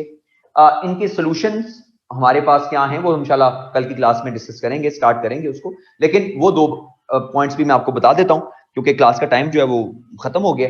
दो पॉइंट्स आपको बता देता हूं, लिखवा देता हूं। उसके अंदर जो प्रॉब्लम्स हैं माइनॉरिटीज की उनको भी इंशाल्लाह डिस्कस करेंगे। ये राइट्स हमने पहले डिस्कस कर लिए हैं और हम माइनॉरिटीज की प्रॉब्लम्स को भी डिस्कस करेंगे और साथ साथ सोल्यूशंस को भी। तो प्रॉब्लम्स और सोल्यूशंस हम साथ साथ डिस्कस कर लेंगे जी इंशाल्लाह कल। और वो जो दो आर्टिकल्स जो हैं जो अनइस्लामिक हैं वो मैं आपको बता देता हूं। पहला आर्टिकल है जी 45 of the constitution of Pakistan. Article 45 of the constitution of Pakistan क्या है? It provides, it gives the right to the president of Pakistan to pardon any criminal. किसी भी क्रिमिनल को पार्डन किया जा सकता है इस राइट के अकॉर्डिंगली। यानी प्रेसिडेंट ऑफ पाकिस्तान के पास ये राइट है कि वो किसी भी क्रिमिनल को पार्डन कर सकता है, उसको माफ कर सकता है according to this specific article of the constitution of Pakistan. यानी इस्लामिक कैसे है इसको समझ लेते हैं। इस्लामिक दौर के अंदर जो खलीफाए वक्त थे उनके पास काजी वक्त के फैसले को तब्दील करने का इख्तियार नहीं होता था। खलीफाए वक्त काजी वक्त के फैसले को तब्दील नहीं कर सकते थे। बड़े मौके तो ऐसे भी आए हैं हमने इस्लामिक हिस्ट्री में पढ़े हैं कि जहां पर काजी वक्त ने खलीफाए वक्त को ही बुला लिया था अदालत में, क्या जो भाईजान जवाब दो इस चीज का। लेकिन आज हमारे पास एक ऐसा कानून मौजूद है कि जिसके अंदर हमारे पास जो खलीफाए वक्त है यानी हेड ऑफ द स्टेट है वो काजी वक्त के फैसले को भी अल्टीमेटली चेंज जो है वो कर सकता है, क्योंकि इस्लामिक प्रोविजंस जो हैं उसमें काजी वक्त के फैसले को तब्दील नहीं किया जा सकता। या इस्लामिक प्रैक्टिस जो है वो एग्जिस्ट करती है बेसिकली पाकिस्तान के अंदर। दूसरा, आर्टिकल 238 पैराग्राफ 2, हमारे पास आर्टिकल जो है वो 248 सॉरी 248 पैराग्राफ 2 इस्लामिक प्रोविजंस के खिलाफ है ना जी। ये इस्लामिक प्रोविजंस के खिलाफ भी है जी, अन इस्लामिक है जी। मैं बताया ना, इस्लामिक प्रोविजंस के खिलाफ है कि काजी वक्त जो है उसके फैसले को तब्दील कर दिया जाए, काजी किस फायदे का, राइट। तो ये आपके पास एग्जिस्ट करता है सारे का सारा। Article 248 paragraph 2 of the constitution of Pakistan, ये उर्दू जुबान में समझ लीजिए, इसको कहते हैं इस्तिस्ना। इस्तिस्ना का कॉन्सेप्ट है, जिसको इम्यूनिटी कहते हैं इंग्लिश में, इम्यूनिटी। आर्टिकल 240 पैराग्राफ 2 आपके मुल्क के प्रेसिडेंट और गवर्नर्स ऑफ द प्रोविंसेस को इम्यूनिटी देता है कि till the time they remain in office, till the time they remain in office, यानी till the time they remain as president और till the time they remain as governors, इनके ऊपर कोई भी क्रिमिनल प्रोसीडिंग्स नहीं हो सकती, कोई भी क्रिमिनल प्रोसीडिंग्स नहीं हो सकती on the president and on the governor. Governor और प्रेसिडेंट के ऊपर कोई भी क्रिमिनल प्रोसीडिंग्स जो है वो नहीं हो सकती till the time they remain in office. जब ऑफिस में रहेंगे, जितना टाइम ऑफिस में रहेंगे, जितना टाइम वो प्रेसिडेंट रहेंगे, जितना टाइम वो गवर्नर रहेंगे अपने सूबों के, उनके ऊपर क्रिमिनल प्रोसीडिंग्स नहीं हो सकती, इम्यूनिटी है। ये बड़ा मशहूर वाकया है कि जब ये जो है हमारे जनरल परवेज मुशर्रफ साहब जो हमारे डिक्टेटर थे हमारे मुल्क के, उनको अदालत ने कॉल किया था और उन्होंने कहा था कि जी मेरे पास आर्टिकल 248 पैराग्राफ 2 जो है वो अकॉर्डिंगली में इम्यूनिटी है। खैर सारा कुछ वो अदालत में बुला लिया गया, अदालत में वो गए, अदालत में पेश हुए, तो अदालत में जाके जो है वो जज साहब ने कहा उनको कि जी आप तो कहते हैं कि जनाब आपको इम्यूनिटी है। हजरत उमर भी पेश हुए थे अदालत के अंदर, उनको भी बुला लिया गया था अदालत के अंदर। तो बड़ा मशहूर जवाब दिया था जनरल परवेज मुशर्रफ ने कि जी बात ये है कि मेरे पास 248 पैराग्राफ 2 है, उनके पास नहीं था, इसलिए वो अदालत में पेश हो गए। मेरे पास ये है, इसलिए मैं अदालत में पेश नहीं होऊंगा, मेरे पास इम्यूनिटी है। तो खैर ये हमारे पास प्रेसिडेंट और गवर्नर्स के पास, आपके पास एक पावर एग्जिस्ट करती है जो हमारे पास 240 पैराग्राफ 2, ये equality of citizens, right, equality and जो आपके पास जो है राइट टू जस्टिस जो आपके पास बेसिकली एग्जिस्ट करता है सिस्टम के अंदर, क्योंकि आपका जो इस्लामिक पॉलिटिकल जो जुडिशियल सिस्टम है वो इक्वालिटी की बात करता है और वो कहता है कि नहीं जी इक्वल होंगे सारे के सारे, irrespective of your post, irrespective of your position, you are not above the law, आप लॉ से ऊपर नहीं है, लॉ के नीचे ही हैं। लेकिन यहां पर हमारे पास प्रेसिडेंट और गवर्नर्स जो हैं ये हमारे पास एग्जिस्ट करते हैं एज जो है वो above the law, for example कह सकते हैं हम। So these are the two articles, article 248 paragraph 2 और ये एग्जिस्ट करते हैं। खैर मैं दो चीजें जो हैं आप लोगों को आज भिजवाऊंगा आप लोगों के लिए ऐसे, ठीक है। दो चीजें आपको मैं बताऊंगा, गौर से सुन लीजिएगा। अभी आपको मैं मैडम को वो भिजवा दूंगा, वो चीजें दो आपको फॉरवर्ड कर देंगी। एक तो बड़ा इंपॉर्टेंट आजकल मसला चल रहा है कि ये असल में ये नागोर्नो काराबाख का डिस्प्यूट है क्या आर्मीनिया और अजरबैजान के दरमियान।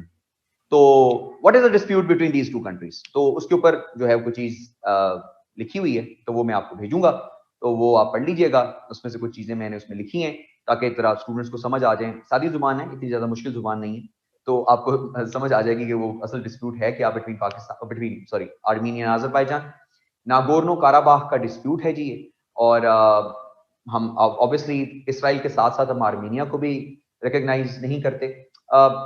इंपॉर्टेंट है या नहीं है उसको छोड़ दीजिए, पढ़ना जरूरी है कि पढ़ लीजिए कि ये डिस्प्यूट है क्या, आपको पता कोई नहीं, पूछ लें आपसे, हमें तो पता भी कोई नहीं। तो इतना हमने कौन सा उसके ऊपर कोई फॉर एग्जांपल कोई डिटेल, इतना हमें पता होना चाहिए कि what is the dispute, dispute क्या हो, इसके ऊपर स्टांस क्या क्या है दोनों कंट्रीज का, वो पढ़ लीजिए। आपके लिए वो काम जो है वो आसान हो जाएगा और वो आपने जो है वो पढ़ लेना है। और दूसरा एक और चीज बड़ा इंपॉर्टेंट जो पॉइंट है, खासतौर पे ये जो हम आजकल हमारा ये मुल्क में मसला चल रहा है ना, ये जो हमारे मुल्क में ये जो इस्लामाबाद सॉरी ये जो मोटरवे इंसिडेंट हुआ था, वो खातून के साथ जाती हुई, इसके बाद बहुत से लोगों ने जो है एक बात करनी शुरू कर दी कि शायद इस्लामिक प्रोविजंस के अंदर रेप केसेस में खातून को 4 गवाह की जरूरत पड़ती है कि वो 4 गवाह लेकर आए और ये सारी की सारी बातें मन घड़त बातें। किसी जगह कुरान में ऐसी कोई बात नहीं लिखी हुई, हदीस में किसी जगह बात नहीं लिखी हुई। ये जितना मैंने पढ़ा हदीस को, जितना मैंने पढ़ा कुरान को, किसी जगह पर बात नहीं लिखी हुई। अगर एक मर्द किसी चैस्ट खातून पर, किसी एक जो है वो खातून पर इल्जाम लगाता है कि ये खातून अडल्ट्री में इन्वॉल्व थी, ये उस मर्द ने 4 गवाह लेकर जाने होते हैं साबित करने के लिए कि ये औरत जो है ये अडल्ट्री के अंदर इन्वॉल्व थी। औरत ने 4 गवाह नहीं लेकर आने होते कि जनाब वो जी ये हो गया मेरे साथ, वो हो गया। ऐसी अजीब अजीब मन घड़त सी बातें जो है हमारे सिस्टम के अंदर इन्वॉल्व हैं कि जिसके अंदर जनाब हमें चीजों के बारे में इंफॉर्मेशन नहीं है। दूसरी एक और बात, कुरान उठाकर देख लीजिए, आप हदीस उठाकर देख लीजिए और मुझे बता दीजिए कहां पर लिखा हुआ है कि इस्लामिक प्रोविजंस के अंदर औरत की गवाही हाफ है। मुझे बता दीजिए कहां लिखा हुआ औरत की गवाही हाफ है। सिर्फ एक कंडीशन है, सूरह बकरा के अंदर लिखा हुआ है, वो भी सिर्फ और सिर्फ वो फाइनेंशियल मैटर्स के ऊपर बात की गई है। और फाइनेंशियल मैटर्स की जो बात की गई है वो क्यों की गई है उसकी लॉजिक भी इंशाल्लाह हम डिस्कस कर लेंगे। वो एक मसला है कि सिर्फ फाइनेंशियल मैटर्स अगर हो तो वहां पर औरत के दो औरत को गवाह कर लिया जाए, ये लिखा हुआ, 2 औरतों को गवाह कर लो, ये लिखा हुआ है। किसी जगह पे इस्लामिक प्रोविजंस में नहीं लिखा हुआ कि औरत की गवाही हाफ है। और भाई इस्लामिक प्रोविजंस में तो आपके पास जो है वो सर्कमस्टांशियल एविडेंस के ऊपर फैसले हुए हैं, सर्कमस्टांशियल एविडेंस पे, कि सर्कमस्टांसेस के ऊपर एविडेंस पे फैसला हो गया हुआ है। औरत की गवाही, औरत, यहां भी इस्लामिक प्रोविजंस में लिखा गया है कि अगर अदालत में खड़े होकर एक मर्द एक औरत पर इल्जाम लगाता है कि इसने अडल्ट्री की है, वो 4 गवाह भी ले आए अपने साथ साबित करने के लिए कि औरत ने ये किया है, और औरत अदालत में खड़े होकर ऑन ओथ कह दे कि मैंने ये नहीं किया, और भी गवाही को ऊपर तस्लीम किया जाए। यार कैसी बातें हैं। मुझे यकीन करें चीजों के बारे में कभी कभार समझ नहीं आती कि ऐसी ऐसी बातें हमारे सिस्टम के अंदर फैली हुई हैं, क्योंकि हमने खुद पढ़ा ही नहीं, कभी कुरान को खोल के ही नहीं देखा कि भाई कुरान को तो खोल के देखें कि उसमें कहां लिखा हुआ है कि सारी की सारी चीजें। और ये चीज भी आपको, मैं एक आर्टिकल मैंने इसके ऊपर लिखा है कि do women need 4 witnesses to justify the rape cases in Islam, वो भी मैं आपको आर्टिकल भेजूंगा, वो भी आप पढ़ लीजिएगा, आपको अंदाजा हो जाएगा कि ये चीजें जो हैं वो किस तरह की ऐसी चीजें एग्जिस्ट कर रही हैं हमारे सिस्टम के अंदर, तो उसके बारे में हमारे लोग बात नहीं करते। हमारे बारे में ऐसी ऐसी बातें सिस्टम के अंदर फैली हुई हैं, the people are not understanding the entire idea. मतलब एक वो दीन जो औरत को सबसे ज्यादा राइट्स प्रोवाइड कर रहा है, वो इनहेरिटेंस में से राइट्स प्रोवाइड करता है, वो हर जगह पे राइट प्रोवाइड करता है, वो कह रहा होगा कि जनाब हाँ ऐसा करो कि तुम 4 गवाह ले आओ, ये सारे के सारे मसले, खुदा का खौफ करें। ये आपके पास अंडरस्टैंडिंग करने वाली चीजें, हम खुद नहीं पढ़ते चीजों को अंडरस्टैंड करते, तो ये हमारे पास चीजें एग्जिस्ट करती हैं। तो उसके अंदर मैं आपको वो चीजें प्रोवाइड करूंगा, तो वो मैं आपको पढ़ लीजिएगा उनको, उसको अंडरस्टैंड कर लीजिएगा जी। सर्कमस्टांशियल एविडेंस, सर्कमस्टांशियल एविडेंस होता है कि सर्कमस्टांसेस कुछ बता रहे होते हैं ऐसा कि ये चीज ऐसी नहीं, गवाह कोई मौजूद नहीं है, सर्कमस्टांसेस हैं वो कह रहे हैं कि ये चीज इसकी तरफ टिल्ट है। फॉर एग्जांपल एक केस ऐसा आया था कि जिसके अंदर एक ओवरऑल मैं बता देता हूं, जानवर जो होते हैं ना, जानवर जो होते हैं ना, वो अपने मालिक के साथ थोड़े टिल्ट हो जाते हैं। जानवरों का उन्स होता है अपने मालिक के साथ, मतलब कुत्ता है, बिल्ली है, या कोई जानवर है आपके पास, वो मालिक के साथ उन्स होता है उसका, वो उसकी तरफ जाता है, कुत्ता उसकी तरफ जाता है, या बिल्ली या कोई भी और जानवर एग्जिस्ट करता है। अजान हो जाए मैं बात नहीं।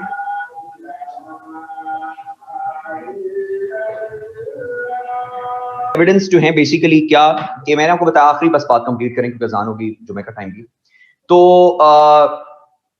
जो मैं आपको बता रहा था, जो जानवर होते हैं उनका उन्स हो जाता है जरा अपने मालिक के साथ, वो उनके साथ जो है वो उनका एक बॉन्ड बन जाता है, वो कुत्ता हो, बिल्ली हो, कोई भी जानवर हो, वो बन जाता है उनका जो है बॉन्ड बन जाता है। तो इसी तरह केस आया था एक दफा कि जिसके अंदर एक गाय थी, उसके ऊपर जो है फैसला होना था कि वो गाय जो है वो किसकी है। तो एक मालिक, एक बंदा कहता है ये गाय मेरी है, दूसरा मालिक कहता है ये गाय मेरी है, ना उसके पास वो गवाह है कि ये गाय मेरी है, ना उसके पास वो गवाह है कि गाय मेरी है। तो उसके ऊपर फिर जो है वो काजी ने ये फैसला इस तरह किया था, उन्होंने कहा था कि जनाब इनके आप आगे जो है वो, एक बंदे को कहा कि आप दोनों बंदों का इकट्ठे आप चारा डालो उसको, एक को उसने कहा आप इधर चारा डालो, दूसरे को कहा कि आप इधर चारा डालो। तो जाहिर बात है जानवर होता है, वो जो मर्जी जानवर हो उसका उन्स अपने मालिक के साथ होता है। तो वो फिर एक, वो जो जानवर था वो फिर उस एक बंदे की तरफ मूव किया और उसके साथ उसका एक बॉन्ड फील हो रहा था उसके साथ कि इसके साथ का बॉन्ड बड़ा अच्छा बना हुआ है इसके साथ बॉन्ड, और उसने उधर से चारा खाना शुरू कर दिया। तो फिर काजी ने फैसला किया कि सर्कमस्टांशियल एविडेंस ये है कि ये जो गाय है ये बेसिकली इस बंदे की, सर्कमस्टांशियल एविडेंस ये। तो ऐसे भी सर्कमस्टांशियल एविडेंस के ऊपर बेतहाजा फैसले आए हुए हैं, और वो हम इस पे कहें कि जनाब आप ये तो एग्जिस्ट नहीं करता सिस्टम के अंदर, ये सारी की सारी चीजें हमारी असल में रीडिंग की कमी है, थोड़ी सी रीडिंग की कमी होने की वजह से जो है वो एग्जिस्ट करता है। वो जो रेफरेंस आपको मैं दे रहा था ना कि एक चास्ट खातून पर कोई इल्जाम लगाए, मैं आपको सूरत के रेफरेंस जो मैं पढ़ के सुनाता हूं, उसके बाद रैप अप करूंगा, आपको मैं भेजूंगा वो रेफरेंस में, आर्टिकल पूरा है उसके अंदर लिखा हुआ, तो आपको मैं दूंगा, वो पढ़िएगा उसको। सूरह नूर की आयत है, जो है वो आयत नंबर जो है आपके पास 5 उसका रेफरेंस है, 24:5 उसका रेफरेंस नोट कर लीजिए। सूरह नूर, अन-नूर 24:5 रेफरेंस है। कुरान मजीद में लिखा जाता है कि and those who calumniate chaste woman but brings not 4 witnesses, flog them 80 stripes and do not admit their evidence ever after। ये 4 विटनेसेस की बात सिर्फ उन लोगों के लिए है जो एक चास्ट खातून पर अडल्ट्री का इल्जाम लगाते हैं और कहते हैं कि ये इन्वॉल्व है, और उसके अंदर अगर वो 4 गवाह नहीं लेकर आ सकते, राइट, तो फिर उनकी दोबारा कभी उनकी जो है वो गवाही जो है तस्लीम नहीं की जाएगी इस्लामिक सिस्टम के अंदर। और यहां पे आगे भी लिखा गया तफसीर के अंदर कि अगर अदालती सिस्टम के अंदर खड़े होके वो 4 गवाह भी ले आए और औरत खड़े होके ये कह दे कि मैं ऑन ओथ कह दे कि नहीं मैं इसमें इन्वॉल्व नहीं हूं, तो औरत की गवाही को ऊपर रखा जाएगा। इस तरह की बड़ी बातें हैं जिसको अंडरस्टैंड करेंगे इंशाल्लाह। मैं आपको ये दोनों आर्टिकल्स भी भेजूंगा पढ़ने के लिए, और आप जो है वो इसको पढ़िएगा भी, अंडरस्टैंड भी कीजिएगा, क्योंकि कहने का मकसद है कि कुछ ऐसी चीजें हैं जिनको हमारे सिस्टम ने थोड़ा सा जो है ना वो खराब कर दिया हुआ है। हम शायद हमारी रीडिंग की कमी है, या आई डोंट नो, हम पढ़ना नहीं चाहते, या हम समझना नहीं चाहते, या हम जानबूझकर डिनाइल के कॉन्सेप्ट में रहना चाहते हैं, जिसकी वजह से हम ऑथेंटिसिटी ऑफ द आर्गुमेंट्स को चेक नहीं करते। अब कुरान सुन्ना खोलकर देख लीजिए भाई, मुझे बता दीजिए, हो सकता है मैंने ना पूरा पढ़ा हो, मुझे बता दीजिए कहां लिखा हुआ है कि ये चीजें एग्जिस्ट कर रही हैं, ये औरत की गवाही। वो 2 चीजें सिर्फ आपको मैंने बताया, एक कंडीशन में लिखा हुआ है। सूरह बकरा की आयत के अंदर लिखा हुआ है कि जब आप जो है वो, उसमें लिखा हुआ है कि जब फाइनेंशियल मैटर्स करो तो लिख लिया करो, या देखें ना कंडीशन देखें। अब आप सिचुएशन को देखते हैं तो आपको सूरत हाल भी देखनी पड़ती है कि किस दौर के अंदर ये आयत आई है, किस दौर में। चलिए मैं आपको एग्जाम्पल बताता हूं। अरब दौर के अंदर जो दूध होता था, वो अरब दौर के अंदर बहुत बड़ी नेमत तस्लीम की जाती थी। दूध कि जी आपके पास जो मिल्क है, बहुत बड़ी नेमत तस्लीम की जाती थी अरब वर्ल्ड के अंदर। इसीलिए उस दौर के अंदर जब जन्नत पे बात की गई और कहा गया कि जन्नत में दूध की नहरें होंगी, ये उन लोगों को अकल देने के लिए कि भाई वो कहेंगे अच्छा, आज के दौर की अगर आप बात करें को यार ठीक है, दूध की नहरें हमने क्या करनी, क्योंकि हमारे पास वो अबंडेंस है एक चीज के बारे में। तो सूरत हाल देखनी पड़ती है कि आपके बारे में, मजहब आपके बारे में किस सिचुएशन के अंदर क्या बात कर रहा है, तो उनको समझाने के लिए कि भाईजान इतना कुछ होगा वहां पर, राइट। तो ये कंडीशन होती है। इसीलिए फिर उस दौर में, जिस दौर के अंदर ये आयत जो है नाजिल होती है, उस दौर के अंदर मेजॉरिटी खवातीन घरों में रहा करती थी। आप हजरत जो है खदीजा की बात करते हैं, बाकी सारे वो बहुत कम खातून ऐसी होती थी, खवातीन होती थी जो बाहर निकलती थी, तिजारत करती थी। लेकिन जो खवातीन मेजॉरिटी घरों में रहा करती थी, अंदर रहा करती थी, और मर्द बाहर निकला करते थे। और वो दौर ऐसा हुआ करता था कि जब वो जिंदा दरगोर करते थे औरतों को, यानी मर्द इतना सुपीरियर हुआ करता था कि वो औरतों को जिंदा दरगोर कर दिया करते थे। और फाइनेंशियल मैटर्स को अगर आप बात करें तो फाइनेंशियल मैटर्स, अगर आपको पता है फाइनेंशियल मैटर्स के बारे में, भाई जमीन जायदाद के मसले और ये जो पैसों के मसले होते हैं, ये 1-2 सालों बाद नहीं होते, ये 10-10, 15-15, 20-20 सालों के बाद निकलते हैं जाके। और ये 20 साल पहले ये हुआ था और अब ये हो रहा है, 10-10, 20-20 साल के बाद निकलते हैं मसले जाके कहीं।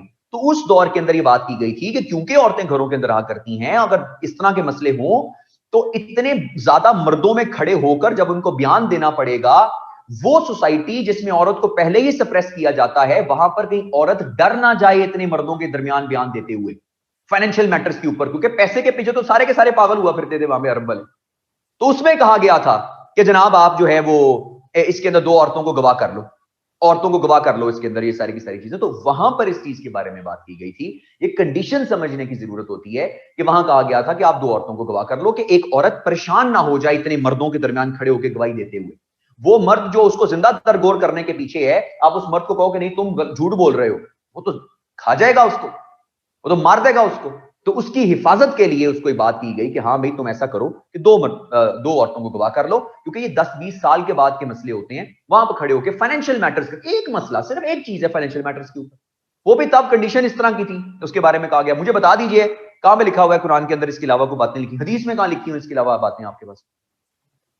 ये चीजें जो है एग्जिस्ट करती हैं, ये तो इस तरह की चीजें हमें पढ़ने की जरूरत है, थोड़ा सा इसके अंदर जो है वो ऐड करें। 345 नहीं है भाईजान, इतने तो आर्टिकल ही नहीं है हमारे 345 कॉन्स्टिट्यूशन के अंदर, हमारे टोटल आर्टिकल 278 है यार। नानियाल क्या कर रहे थे, टोटल आर्टिकल 278 है, सिर्फ 45 की बात हो रही। जी 45 आपके पास आर्टिकल, ठीक हो गया जी।